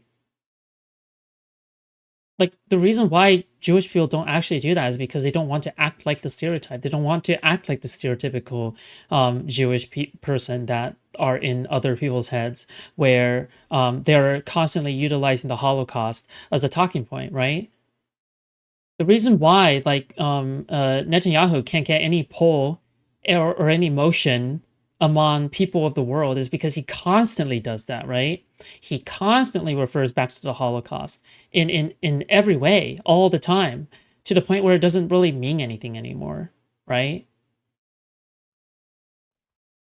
But I think that most Jewish people don't want to do that. They don't want to. They don't want to come off that way. They're very aware of that. Generalization. You know, the truth is that most Jewish people have lost relatives in the Holocaust. In fact, I want to play you two clips. One is where you talk about Adolf Hitler. Hitler was and kind of a pagan. It's like, well, he was also really fucking cool. So, time to grow up. We're not. I think I would rather defend Destiny owning CP than this. Oh my god, I would rather defend CP allegations. I would rather defend possession. Holy shit. I would rather defend possession than try to defend Nick. Holy shit. We're not children anymore, am I right? What is this madness? Am I right? Am I right, boys? Am I right? Let's go. He was also really fucking cool. Do you regret saying that? My god. Oh, Lord. Oh, my God. Oh, my Lord. That's brutal. Oh, okay. How is he gonna argue past this one? Okay, maybe you can argue it's a joke. I think if you argue that it's a joke or it's an edgy joke, oh, back in the day we used to make a lot of edgy jokes. I don't actually mean this anymore, right? Maybe he gets to make that statement. I think maybe that's my okay. All right. Okay. Wait. He can still get out of this. Just make the correct excuse. Okay. All right. Good luck. Good luck, Nick. Okay. Saying a fact? No, that's absolutely true.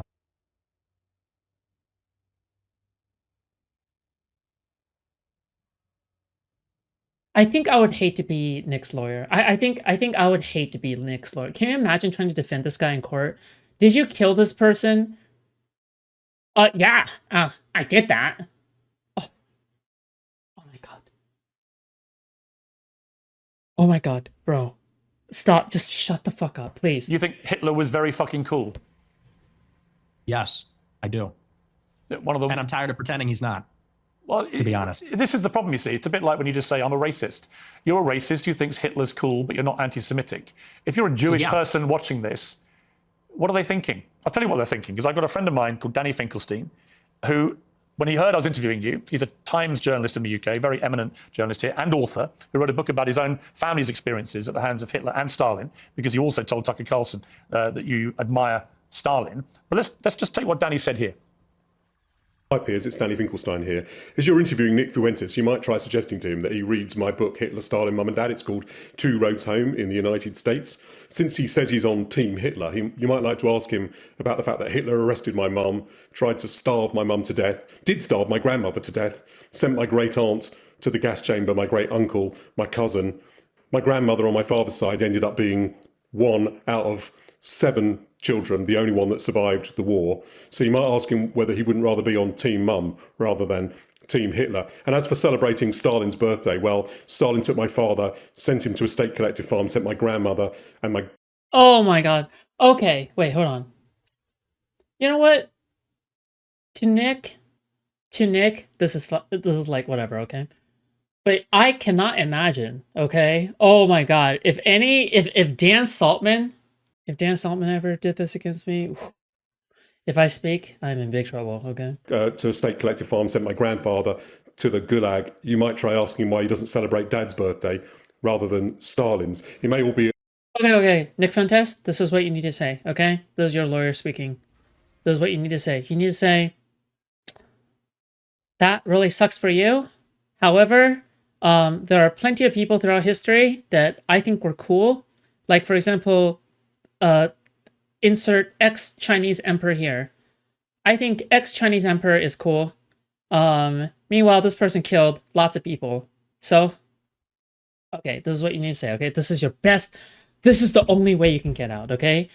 This is the only way you can get out of this, all right? Fuentes, listen to me. Fuentes, Buddio, listen to me, okay? You're at your wit's end. It's over for you, okay? You need to focus up. You need to clutch up, clutch your ass, okay? Clutch your ass harder than 3 guys coming for you, okay? After 3 guys and a margarita, okay? You need to say, that's not okay, but you know what? I feel bad for you. However, you know, there are historical figures like Genghis Khan that I thought were cool. He raped a lot of women. A big joke. Yeah, to him, Genghis but he Khan, complains exactly. Yes, that you he got was it. Something. 18 when someone tried to cancel him. Well, Stalin and Hitler arrested my mum and my dad when they were 10 years old. So perhaps he might like to reconsider his joke. See, that's the reality of your jokes, although I haven't ascertained yet whether you are joking when you say that Hitler was very fucking cool. Are you joking, or do you actually think he was very fucking cool? The most genocidal monster of the last 150 years? Yeah, the thing is, my generation, we're just done with the pearl clutching. You know, yeah, you might be, but then your generation hasn't gone through what Danny Finkelstein's family went through. So maybe the pearl clutching has a way to go for families whose family members oh my gosh, were murdered. Yeah, we got all that. We, you know, me mom, like we're, you know, I don't even know who this person is.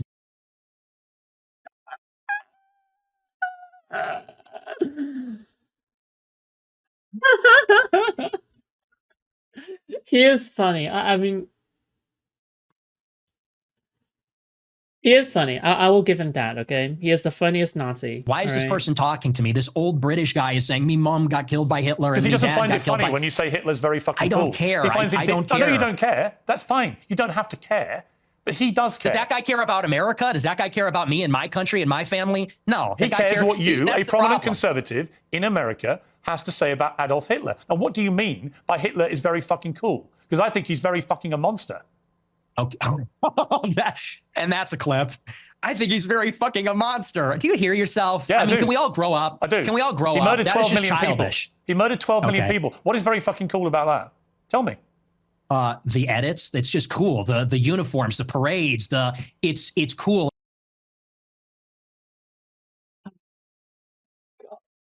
Nick. Nick.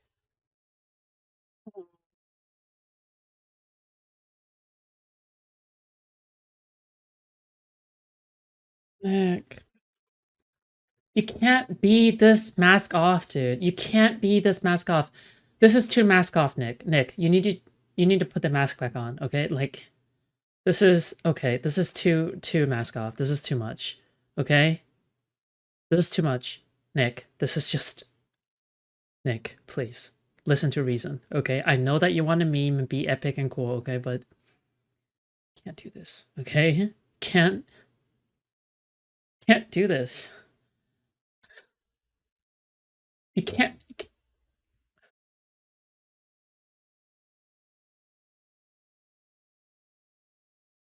Nick, you're supposed to be the chosen one. As a guy, you look at World War II, and it's fascinating, and it's interesting, and it's compelling, and it's cool. And, you know, we're just tired of saying these kinds of things. We want to talk like real people and give our honest opinions. And then we literally get an old Jewish guy from England who's going to say, oh, that's not very funny, mate. Me mom. And it's like, shut up. Like, sorry, that's funny. You know, no one is in favor of genocide. So making fun of British people is funny. Not the Holocaust part. Let's just get that out of the way. We're not in favor of a Holocaust or genocide. Do you think if half your family had been wiped out by very fucking cool Hitler, you'd still think he was very fucking cool? Or would you think that actually he was a despicable monster who murdered 12 million people, who targeted people because they were disabled or Jewish or Romani Gypsy or whatever it may be, and that he systematically destroyed people, incinerated them in gas chambers? Do you think that you would find it very fucking cool if your family had been through that? Or do you think you would find it very fucking disgusting? And perhaps moderate the number of times you laugh about it, or want to joke about it, or want to abuse someone like Danny Finkelstein, who's written incredibly powerful books about what happened to his extended family at the hands of the Nazis and your other hero, Stalin. See, my point to you, Nick Fuentes, is that in parts of this interview, you try to come across as moderate. But every now and again, the mask slips. And it slipped again here with what you say about Hitler. There's nothing very fucking cool about Hitler. We know that from history now. We know what he did. You've already conceded that he murdered at least 6 million Jews. So when you say he's very fucking cool, Jewish people watch this and go, this guy's disgusting. Why would he say this about someone who perpetrated such an evil? And what's the real answer? Why do you? Is it just for clicks? Is it for money? Is it just for fun? For shits and giggles? What is it? What motivates you to say something like Hitler was very fucking cool? It's for this. It's for all of this. And the lack of self-awareness is amazing. You're a boomer. You're a 60-year-old boomer. And we've spent maybe 3 minutes on you saying, he's a really I mean, I'll say this much, okay? I think both of them have a point, right? Like, oh, what is the point of saying all of this? What is the point of saying all of this? Well, the point is getting on shows like this, right?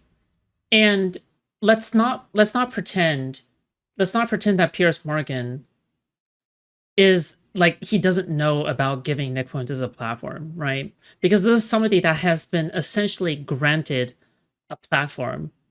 And Fuentes is happy about it. He's happy that he's been granted a platform. Of course, why wouldn't he be happy, right? But the fact of what, like, asking him why he said all this, yeah, because it gives him a platform. Because you fall for the bait. You fall for the bait. You are the one. You are the one platforming Nick Fuentes. You're not the one that is confronting Nick Fuentes on his own show. You are the one that's platforming Nick Fuentes. Hello? Self-awareness department calling? fucking monster. He incinerated people. And I'm sitting here saying it's not that serious. It's not that deep. And not that what serious. I'm getting at, not that serious. Do you want to say more about he's a monster? You're not a kid yourself anymore. You're not a teenager. I know. Right? You're nearly 30, to be clear. You're not happy You're a with fully your formed parents? adult who has a brain, right? And at some stage, that brain is taking you off these rabbit Is this an warrens. interview or is this a lecture? Can I respond to what you're saying? I want you to explain why you think it's fine to say how fucking cool Hitler is and to dismiss the very powerful 90 seconds from a British journalist who lost a lot of family members to the Nazis in such a callous, dismissive manner. I don't think it's powerful. I think we've been hearing that our entire lives. Okay, the Schindler's List. Let's just be honest. The propaganda is over the top. We have been in America. What about the Schindler's everywhere. List? Tell me about the Schindler's List. Well, tell me about the Schindler's List. I'll tell you about it. We have been browbeaten as a people, as Americans, as Westerners, for our entire lives. And do you know what this has done? It has taken away any sense of pride, any sense of love for our own civilization. We have been made the villain in our own story. We have been made because, well, let's just be clear. It doesn't begin and end with Hitler is a monster. This has been the political narrative, which is why we have thrown open the borders. This is a political narrative, which is why we can't be a conservative society as a whole anymore, why we can't be proud of Europeans, why we can't be proud of being Christian, because they've told us if you're too white and too proud and too Christian, it's going to lead to a Holocaust. And so my generation, our entire lives. Honestly, it's true. And that's why people like me. That's why I'm popular, because this is bullshit. Honestly, yeah, it's a crock of shit. We don't want to hear any more about me mom and me dad. That's a crock of shit. No, listen. What you just said is a crock of shit. And you it's know true. it. It's called the open society. In your gut, you know it is. You weaponize this stuff. You know. You weaponize this stuff for money, but you know when you say something like what you just said. I'm banned from banking. I'm banned from banking and credit cards. You know who you're talking to? I do it for money. And by the way, how much money you make? Your company's worth $100 million. Oh no, Nick Fuentes is losing it, dude. He's losing it. Ah, now he's lost his cool. Well, your company's worth $100 million. I was banned from Bank of America. And you shouldn't I'm have banned been. from processing credit cards. And you shouldn't have been. But I am. So don't tell me I'm doing it for money. Well, ask me my opinion about that. I'll tell you shouldn't have been. Right? I don't agree with that. What happened to you? Then don't say I'm doing it for money, because you know that full well, and you say it's a grift. How much money if I wanted to be a grifter, I'd be like you. And I would go and say, how much money are you making? I'm making a lot of money now. Yeah. Now that I'm the #1 live streamer in America, because people agree with me more than they agree with you. well, how many of them are bots? Like, we didn't do this. We're tired of hearing about slavery and the Holocaust and Jim Crow. We're done hearing about that. You guys overplayed your hand. I'm not done hearing about that. Okay, well, your generation's on the way out, and Generation Z is coming up, and we're finished with that. We're ready to take our country back. I've got 3 we're sons. not listening to crime minorities anymore. I've got 3 sons, and they don't share your views about slavery and about the Holocaust. They can have decency and compassion and humanity about some of the worst things that have happened in the last 150 years or more. They can do that, and they can also have concern. They all sound like girls. Oh my god. Oh, why would you say this?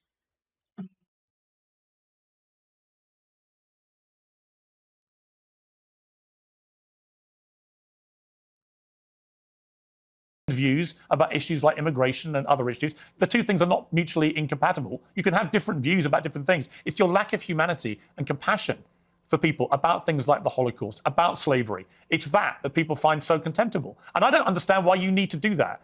Again, I just ask you, is your motivation financial? Is your motivation for fun? What is the motivation for saying these outlandish things? He should just, honestly, this would just make him look better, okay? This is the only way to save it or whatever. He needs to be epic about it, okay? He needs to say this. He needs to say, Piers,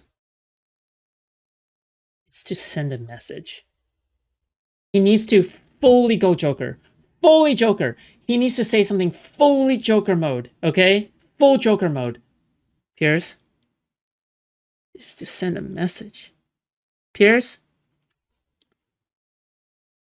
it's to send a message, Piers. Piers, it's to send a message.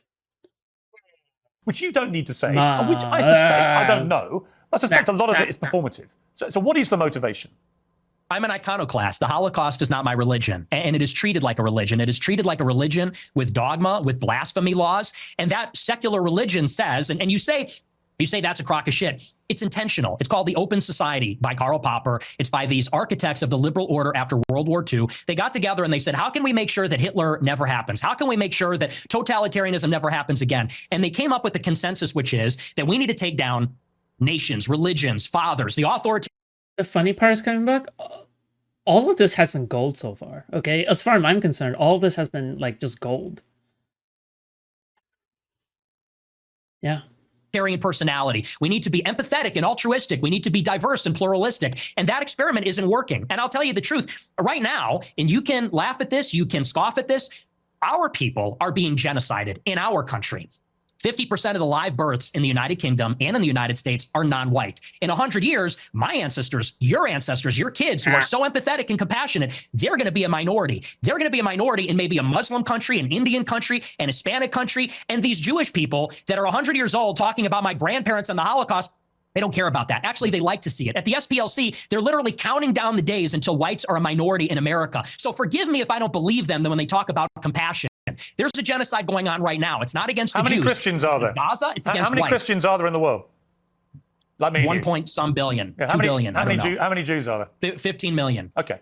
So with a straight face, you're going to tell me the I like how he doesn't know the number for the Christian part, but he knows the exact number on hand for the Jewish part. Oh my god.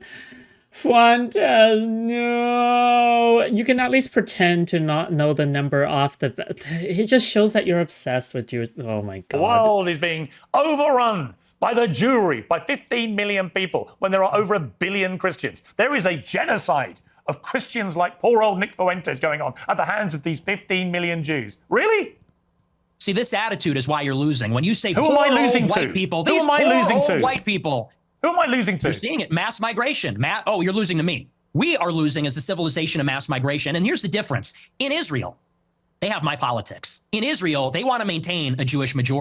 That has to be the most cope. Oh my god. If they had it their way, it would only be Jewish people. They're fighting like hell so that Jewish people can have as much territory, a Jewish state. They can be proudly Jewish in their own land. Whereas in America, we are being besieged by 10 million illegal immigrants in 4 years. And then whites and Christians are going to be the minority. And that's true in Canada, Australia, all the countries in Europe. So you could say there's 2 billion people, but what's the proportionality?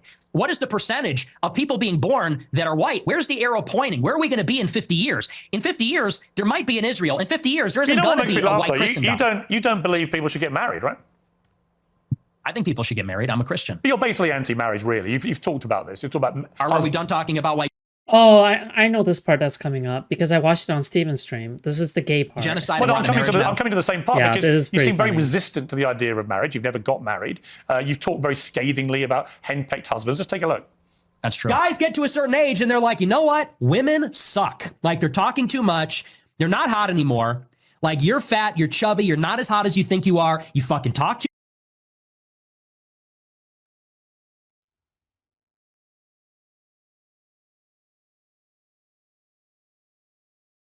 I know what you are. It takes one to know one, buddy. too much, you're a bitch. So we'll obviously get to the brazen Preach. misogyny part of that a little later, but I'm just curious. On the one hand, there's this terrible genocide going on of white people. On the other hand, you want people effectively to stop going near women because they all turn out to be so ghastly, so they shouldn't presumably procreate. So how does that work? I mean, aren't you, with your rhetoric, actively encouraging men not to associate with these ghastly women, therefore not have any more children? Therefore, you are contributing, Nick Fuentes, to the diminishing white population. I'm confused. I tell my followers to get married all the time. I tell them that it's best for everybody to get married. And I think that's the only way that you can have sex. I think that's the only licit way as a Catholic, as you know, to have sex is within marriage. Why don't you get married? I'll get married later. It's been difficult for me because people are shooting at me at my house. I don't know that I don't want to have kids and a wife. You know, my wife would be screaming about that. Me, you know, I have to be able to take risks and be able to say these things. It's difficult to bring a family into a life that's like that. But for my followers, I tell them to get married. But what's happening with women? You literally just told your followers, hang on, in that clip, you literally told followers, women, they get old, they get fat, they get ugly, they get very annoying. So where's the incentive to get married to women? There isn't one. You're actively telling them the opposite. You're extrapolating a lot. Just quoting you back yourself again. No, but you're extrapolating and saying, well, you say women are annoying, so therefore, what's the incentive? We have to do it in spite of the fact that they are annoying. We have to do it in spite of the fact that they talk too much. We can get them to lose weight. We can put them on peptides.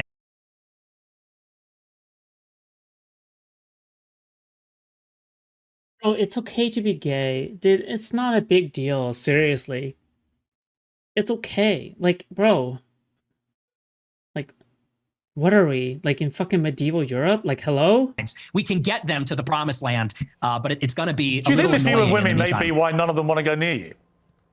Oh, you should see my DMs. It is quite the opposite. They're called the Groybettes, and I'm actually batting them away. Granted, not all of them are attractive. Some of them are attractive. Are you actually? Just to clear up one of the many theories. You're breaking so many hearts right now. Trust about me. You. I have no idea what the answer is, and you haven't got to answer. But are you actually attracted to women? I am attracted to women. You're not gay? No. But I will say that women are very difficult to be around. Okay. So there's that. And do you think they should have the right to vote? I do not. No, absolutely not. They should stay at home? Well, yeah, absolutely. So basically, you're just a misogynist old dinosaur, aren't you? For a young guy. Yeah. I mean, I know I'm the boomer. I know I'm the boomer here, but actually, you're a 27-year-old dinosaur, aren't you? Aren't you, Nick Fuentes? All women. I am. All women are annoying. All women grow fossil. old. They all get fat. Says the guy. Have you ever had sex? No, absolutely not. Wow. Says the guy who's never got laid. Wow. That's the thing, though. You boomers, it's Do you think always you're an get expert laid, in women, free love. given you've never got?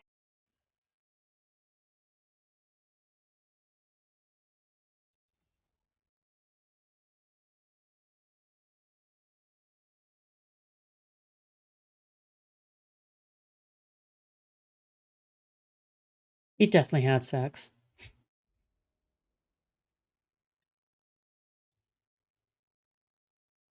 I'm just gonna say that. Got laid?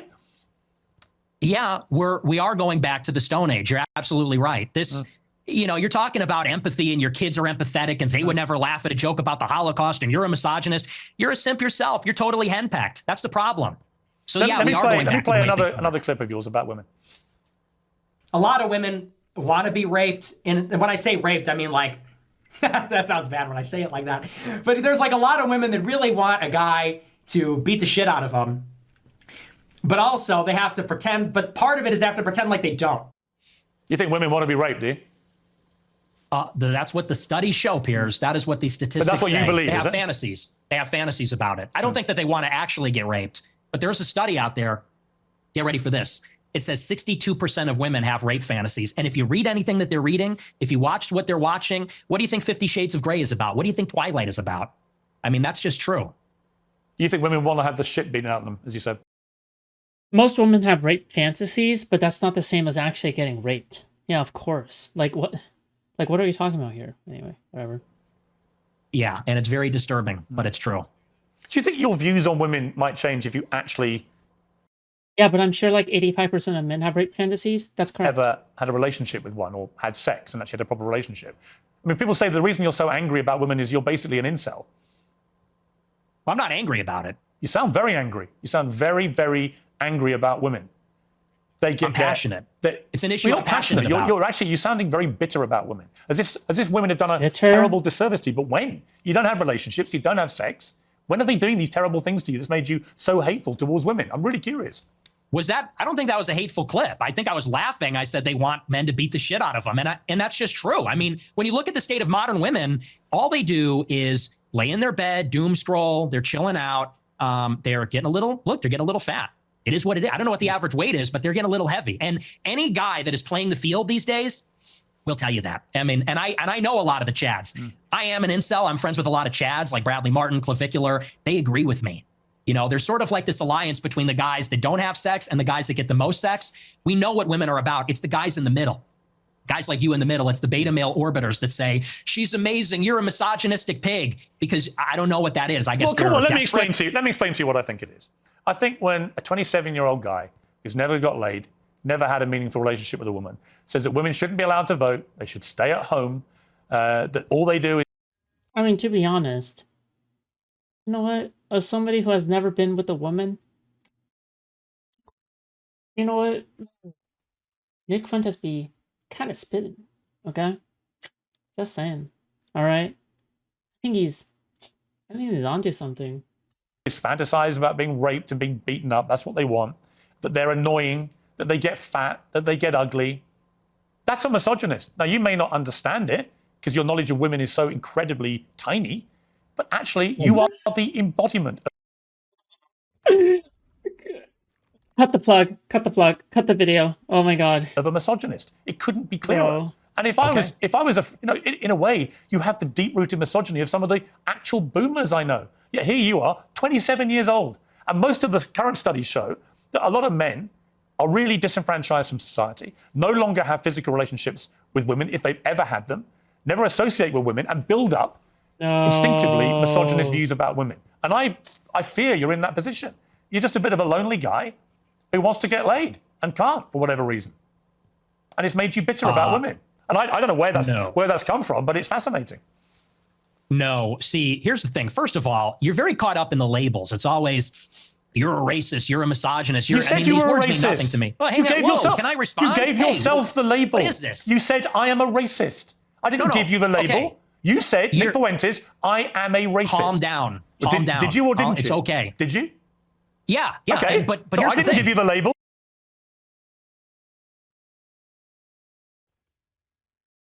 Bro.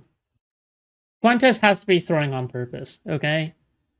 This cannot be the same person who supposedly won a debate against Steven, dude. Oh my god. It's like rock, paper, scissors, okay? Destiny has trouble winning against Nick Fuentes. And Nick Fuentes has trouble winning against Piers, but Destiny can definitely beat Piers. It's just, I can't, just so stupid. You did. Why are you yelling at me? Because you're trying Why are to you infer screaming at something me? that didn't happen. You said, I gave you the label of being a racist. No, you did. Anyways, on Foods, I think on Fresh and Fit, I don't think Steven did a very good job countering Nick Fuentes during that one show. You said, I'm a racist. You Okay. gave yourself the label. You're going to have to tone it down a little, all right? You're going to have to bring it down a notch and relax. This is just an interview, okay? Please calm down. All I said is you're hung up. I didn't say you gave me that. Maybe I did. You did. But here's what I mean. What I mean is you're just hung up on proving you're a misogynist. Okay, you're a racist. Okay, you denied the Holocaust. And I'm not about the labels. The only time Fuentes even did decent was the 5 times? I don't know. Didn't deny I'm the just Holocaust. past that. As I said to you, look, Nick, I just wanted to go over the stuff that you know everyone uses out there about you and get you to respond. And we are getting, I think, a long way in this interview. Right? Okay. You didn't deny the Holocaust. You accepted there's been a Holocaust of at least 6 million Jews. I'm a maximalist. I'm a Holocaust. That is significant. You I think it's admit, more. You did admit you're a racist, and you have spelled That's out true. a thought process about women, which is the purest definition of misogyny Oh, you critique Dee's performance? I know, this happens every time, okay? that I've ever seen. And you said you're not gay. So we're getting somewhere. I think Destiny is one of the best debaters in the world, and I think that he wins like 99% of his debates. But no, the one time you critique him or his debating skills, okay, all right. Yeah. Well, look, and I own the labels, okay? But I just don't care that much about them. That's fine. I feel like the whole, I'm not saying this you is have, like a weird... I'm not saying you Yeah, have to care, Nick. You don't have to care about any of it. I promise you. Right? That's not why I got you on the show.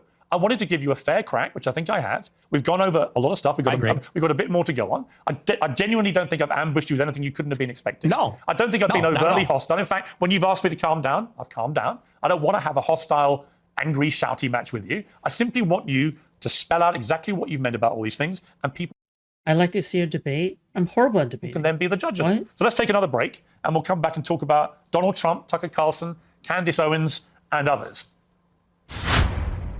Christmas is peak time for online shopping sprees, but that also means it's peak time. But you've grown increasingly disillusioned, I think it'd be fair to say. Let's play a recent clip from you about Trump. We played this game in the first term. We're 10 years in. And you still have these people, I hate to say it, but they're just like in denial. And they're like, okay, everybody, let's all go on Twitter and let's tell Trump, don't screw over your voters. Okay. Hey, Trump, don't hire John Radcliffe in the CIA. Like, what are we doing? We lost. It's over. The time to make demands was during the election when he needed the votes. He's a lame duck president. He doesn't need anything from us. He's not even on Twitter. He's on Truth Social. So what are you talking about? We're going to all rally and tell him, don't hire yet another neocon? Now, over the weekend, you posted this on X. You said performative cruelty is the perfect phrase to characterize the Trump admin and the mood of the MAGA movement. In order to compensate for his compromises and failures, Trump has to fall back on mean-spiritedness to appeal to the basest instincts of its followers. It's really sad. I mean, do you think you're the best person, Nick Winters, to lecture people about performative cruelty? Why? Are you accusing me of being cruel? Is that what that is? Yeah. How am I cruel? You're cruel about black people. You're cruel about women. I mean, you're cruel about a lot of people, and you're very performative. Okay.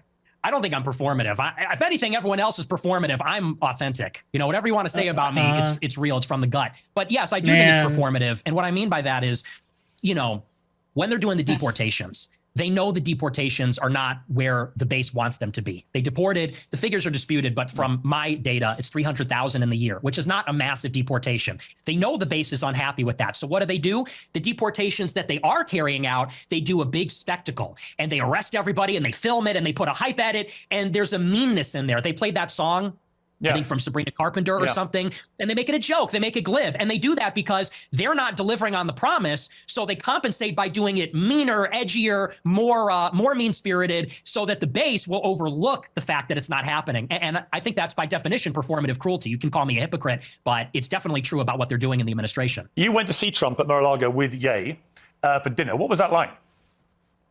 It was very interesting. They're my two heroes. Ye is my hero. Trump is my hero. Even though he's very disappointing, I still a personal hero of mine, and he's a remarkable person. It was a great conversation. We got along pretty well. He liked me. I liked him. It was a love fest. I mean, he got attacked afterwards for supping with the white supremacist devil. I mean, do you accept you are a white supremacist? No, absolutely not. You don't think white people are superior to black people? No, I'm a Christian, so I believe everybody is equal before God. Including women? Yes. So you give women equal rights, then? No. Great. No. Great. Okay. So you just talked a lot of bullshit, didn't you? No. Why are you like mad about this? No. You want women to be treated equally before God, but you don't want to give them. Dude. Bro, Fuentes is so fucking funny, bro. What? I see. I can see why Mercar is a fan of Fuentes now. Dude. I understand now. I am beginning to see what you see. Holy, it's. I mean, he's despicable, but he's funny as fuck. Okay, I'm sorry. He just is. Equal rights. Yeah, because women and men are different. Look, do you believe there are two genders? It's your view. Do you think there's two genders? I do think there are two genders. Yes. Okay, and so you mean there's distinction? There are two distinct genders. I think we should all have the same rights.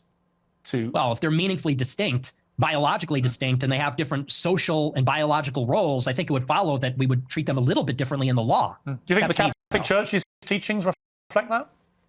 I do. Yeah, there's no female priests. Have you ever seen that? Do you think that the Catholic Church thinks all women should be deprived of the vote? Yeah, I think so. No, they don't. I think they do, yeah. You think the Catholic Church position is women shouldn't be allowed to vote? I think so, yeah, No. but I'm not positive. No, it's bullshit. Oh, it should be.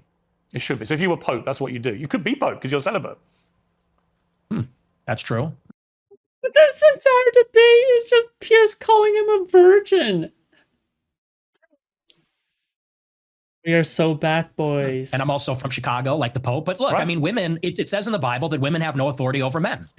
Hey, wait, hold on. Is that true? What?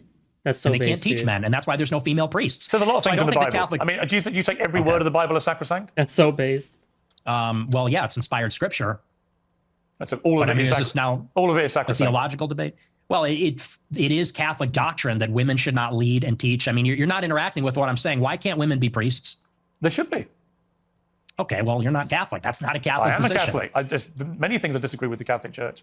Okay. Well, that kind of is contrary because the whole basis really? of being Catholic is No. accepting. You can It's be accepting a the member. authority of You the can, pontiff. you can be a member of a religion and disagree with parts of that religion. Perfectly reasonable. You could be. Well, yeah. I mean, you could say Unless you're an that, but it wouldn't extremist. be true. If you're an extremist, you can't. Okay. Obviously, you never deviate. That's just not rigorous. You never That's just deviate if you're sloppy. an extremist. But even the Constitution, sloppy. even the Constitution's been amended. Was it 27 times? People talk about this sacrosanct document. It's Oh like my- it's been amended Oh 27 my times. goodness. Yeah, Oh my. This is not rigorous intellectually. This is very. This is just a statement of tabloid fact.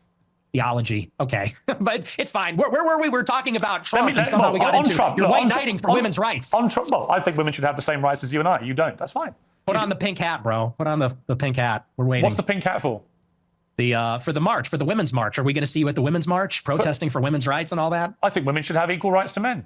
Period. You carry tampons in case your female friends get a period or something? Like, it's crazy. I don't know. Well, that's a very kind thing to do. Yeah, that's how you get women. Without being too performative. Honestly, that's a good job. That's a good idea. I'm not gonna lie. Why not? There's plenty of room. No Knighting problem. is I'd have no problem diabolical. giving a Bag. female friend a tampon, would you? Have you ever? I don't suppose you've ever seen a tampon, have you?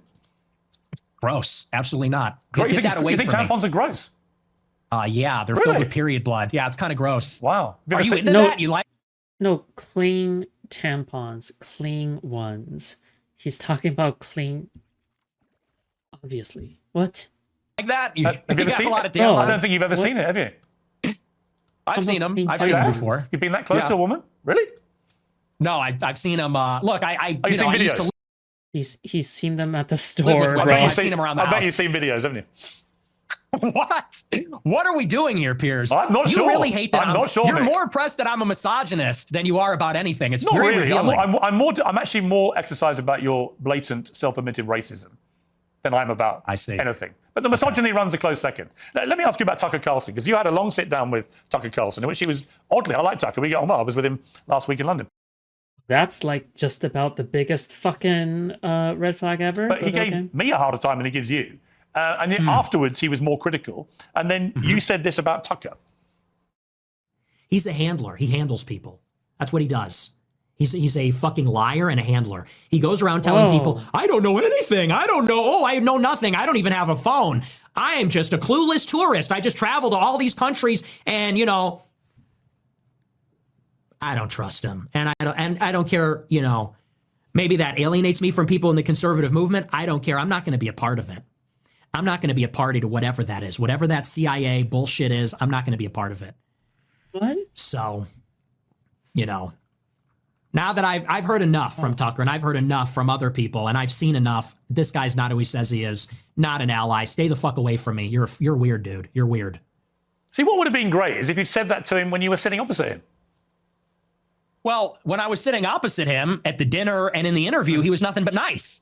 He was very nice to me and very cordial, and he didn't call me an anti-Semite, and he didn't even press me on it at all. And I thought he would, and I almost wanted him to. He was nothing but nice, and we had a great time. We had a really great dinner, really great interview, and I felt really good about it. And the next week on my show, I said, he really surprised me. He's great. And then every interview he's done since, all he does is call me an anti-Semite. He goes, well, I hate his anti-Semitism, and, I wonder why people like him. And so I just think that's two-faced. So after that experience, it kind of turned me off. I didn't like that, but he's going to do what he's going to do. He's still a nice guy, but I think he's two-faced. What about Candace Owens? You had a sit down with her. She called you out on a few of your more incendiary comments. You've been attacking her quite virulently recently. What's going on there? Well, it's me and her. We're so complicated. We're on and off. It's very passionate on both sides. I think there's this intense desire to be friends, but a frustration where we disagree with each other. There's a rivalry. He's making it sound romantic on purpose. He's been saying that Candace Owens has a crush on him, wasn't he? Wasn't Fuentes trying to push like the rumor that, or should I say the lie, that Candace has a crush on him for whatever reason? I don't even know why he believes that, or not believes that, I guess, or why he even pushes it. Whatever. But man. I thought we were going to have a friendly conversation, and then she kind of did the same thing.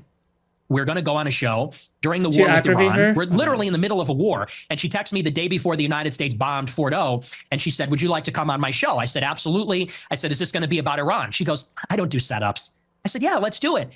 I come on the show, and then she's like got this weird hostile demeanor. She's doing the clip thing. Then she puts it behind a paywall. It was ridiculous. So that really was not nice. And then I think this whole Charlie Kirk thing, I think she's gone insane. I think she's absolutely lost her mind. So I feel sorry for her husband. What did you feel when Charlie Kirk was assassinated? Where were you when you heard about it? I was at my house, and a friend of mine who was actually at the event texted me and said, Charlie got shot. I said, who? He said, Charlie Kirk. I said, oh my gosh, that's terrible. And honestly, it was devastating. I didn't like Charlie Kirk at all. And we had an intense rivalry, and he hated me.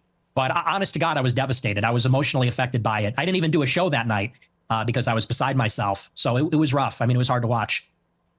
When you say you were beside yourself, I mean, you hated him.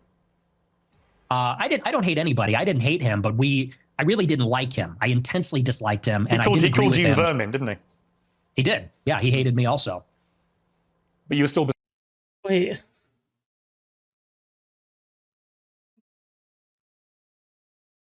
Wait, you said you deeply disliked him, and then now you say, oh, he also hates me. What? Wait, what?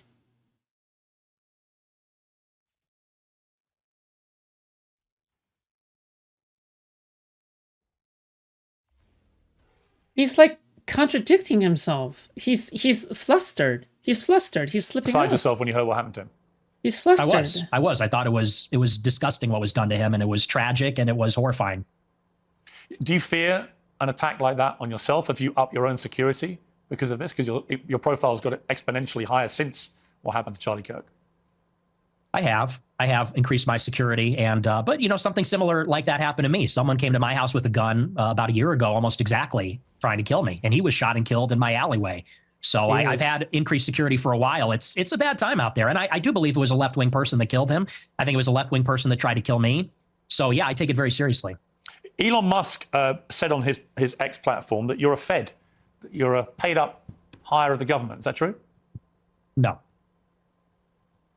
100. You've never worked for the government in any capacity.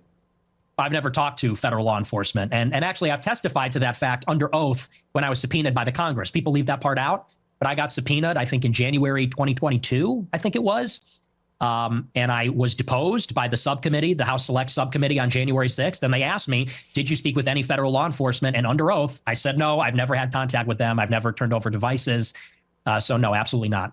There's been footage that's come out again this week. This is you at the January the 6th riots. Let's take a look. It appears we are taking the Capitol back.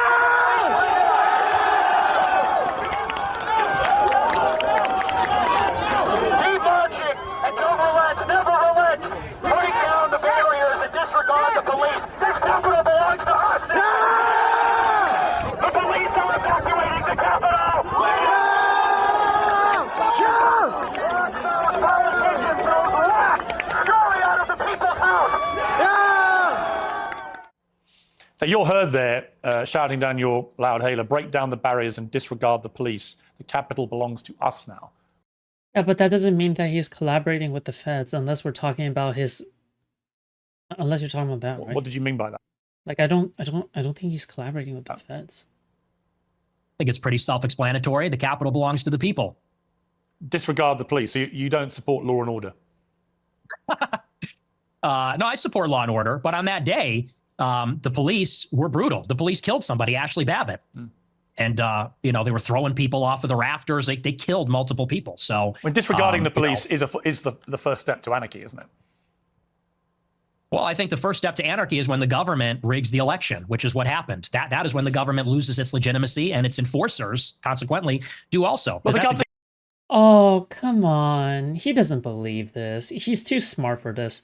Or maybe he's just too dumb. Like, Fuentes doesn't actually believe that. Like, and he, yeah, he doesn't actually believe that. I'm pretty sure when he's going against Trump, like, I'm pretty sure I remember him making fun of Trump at some point. Trump, like, doing the whole, like, the deliberate lying about the 2020 election. I'm pretty sure he said, like, oh yeah, no, it's so obvious that Trump lost that election. It's copium is doing it. Yeah. The government didn't. There was no evidence the government rigged the election. You know that. You're a bright guy. Well, let's talk about it. You want to talk about the election of 2020? Yeah. I think Trump lost it fair and square. I think he fought the wrong argument about the stolen election. I've said to him, to his face, I agree. The argument he should have said is that the deliberate suppression of things like the Hunter Biden laptop scandal from the media, by social media, by big tech, was actually a deliberate attempt to subvert the result of the election. And that's a much better argument because it's undeniable. When the New York Post that had that exclusive were basically shadow banned off all social media for the 2 weeks before the election, that was an absolute disgrace. And if I was Donald Trump, I would focus on that as being my main argument that that election was slanted against him. It was shadow banned, okay, by the government? By who?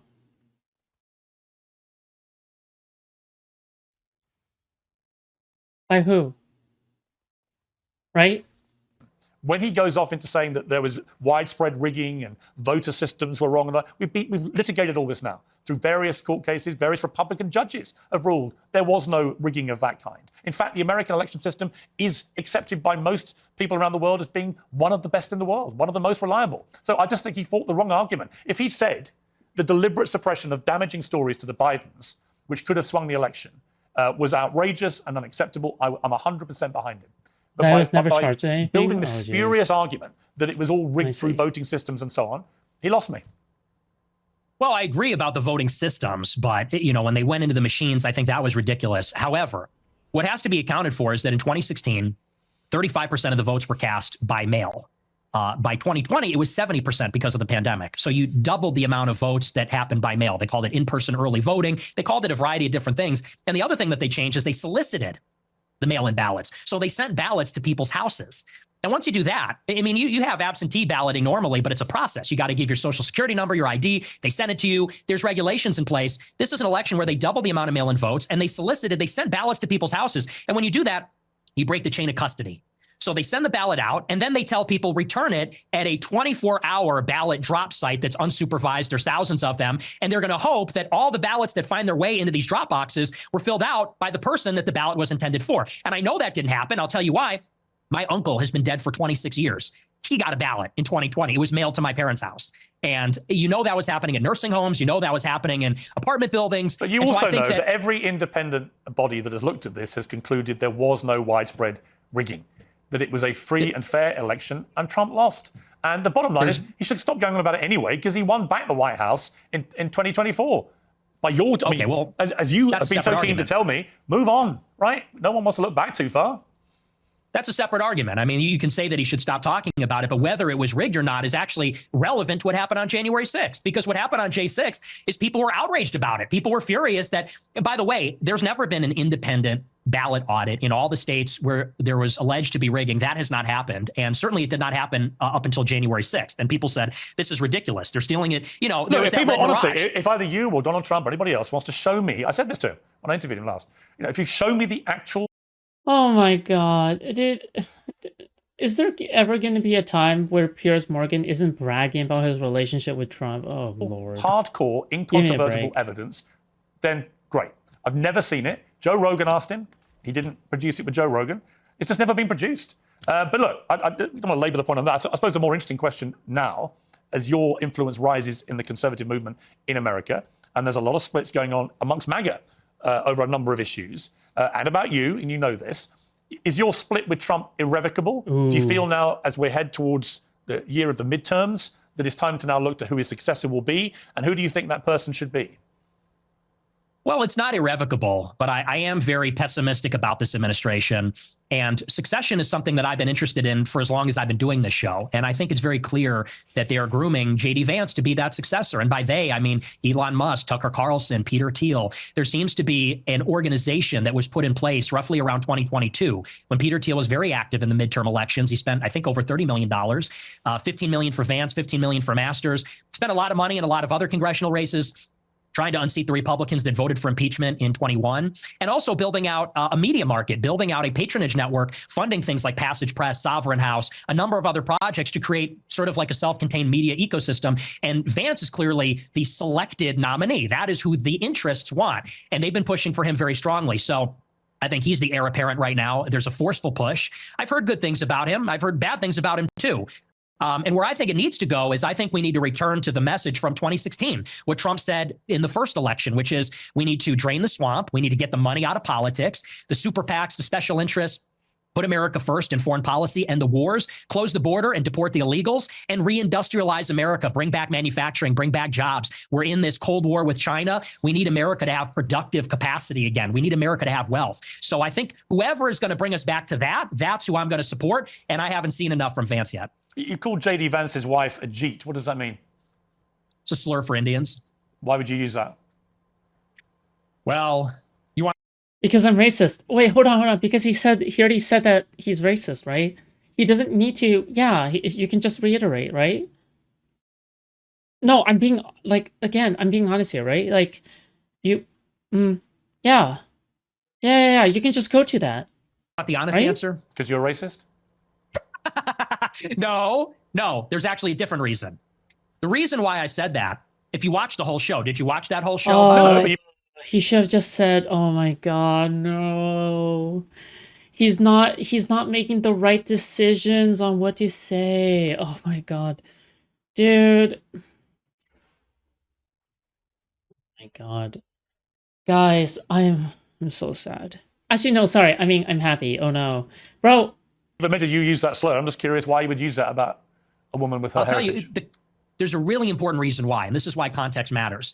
If you look online at the people that are supporting J.D. Vance the most, they are racist. They're racist also, let's say.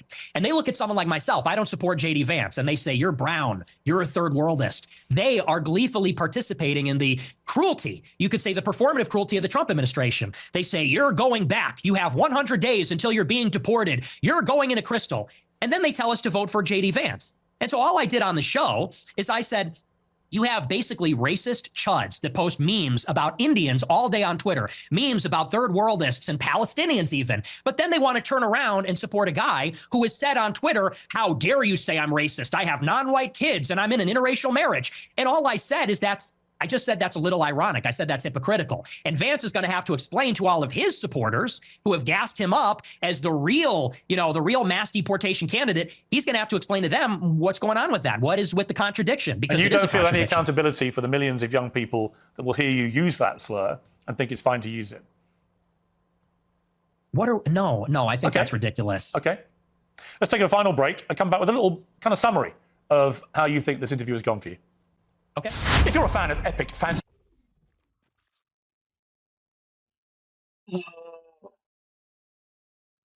Oh, Nick. Nick, it's okay, okay? If you don't make it to the big leagues, destiny will always be waiting for you, okay? Remember, Nick, okay?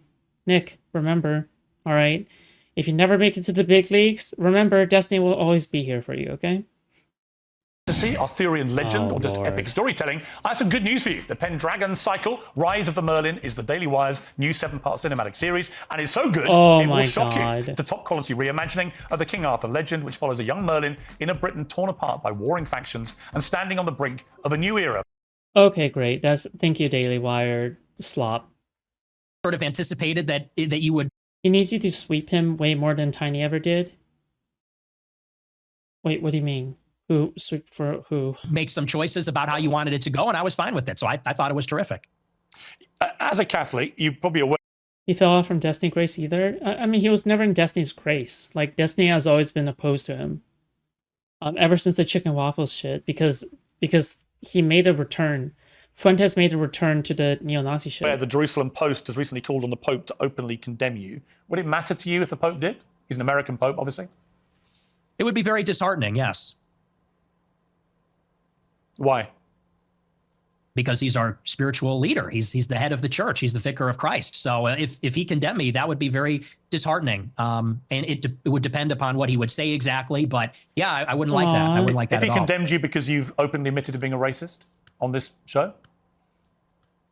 Oh, this racist, I would be disappointed if he said that, because I think that word racist, it means something different to everybody. And so I think that's just silly. I think that's just semantic. Have you ever been in love in your life? No, like romantically, no. Yeah, never. No. Do you think that's part of the problem? What's the problem? Why you are the way you are. Oh, and what's the way I am? What are you trying to say? I've given people 2 hours of the way you are. You're unashamed about a lot of it. I don't think I have a problem. I think I'm cheerful, boisterous. Look, unlike you, I'm willing to be a little provocative. Well, I guess you're willing to be provocative, but I'm willing to be very provocative, and I'm a free thinker. And I don't like to be tone policed. I don't like to be told about, people are going to tone police and play moral cop about you can't make this joke or you can't make this statement. And I think that's just about being intellectually open. I'm a believer in openness. And I completely agree. I think you should be perfectly free to express yourself exactly how you see fit. My problem is how you see fit with some of the things that you say. And we've been through a lot of them. And I think people who don't know you very well will have been shocked in parts and surprised in other parts. But in totality, they can see you for what you are. I think we've got a lot nearer to what the real Nick Fuentes is in the last 2 hours than we probably have seen from your other recent interviews. Would you agree? No, I mean, the clip thing. The excommunication of Fuentes will be hilarious. It will be absolute cinema, okay? And then we'll see the Fuentes Muslim arc. We've done the clip thing. We've all seen the clip show. Everyone's seen the clips. You think you're the first one to do the ADL rap sheet. So here you said this, and then here you said that. I've been playing that game for 10 years. So this is honestly more of the same, to tell you the truth. Okay, but you did a horrible job, though. That's the issue. Is that you did a horrible job. It's not. You haven't done a good job, though. That's the problem. Okay. Nick Fuentes, I appreciate you coming on Uncensored. Thank you very much. Thank you for having me. Well, I hope everyone gets to welcome back Nick Fuentes back to the dumpster. Okay, where we all belong. All right, back to the grinding machine. Okay. Oh Lord, that was horrible. Holy, oh my God, I feel so bad for him. No, I shouldn't feel bad for him. I mean, he's made like the worst possible decisions, like at every turn, of like this entire interview. Like he hasn't, like, why did he say all of these things? Oh my God, dude. Yeah, welcome back to the chemical waste bin, dude. Welcome back to the hood, dude.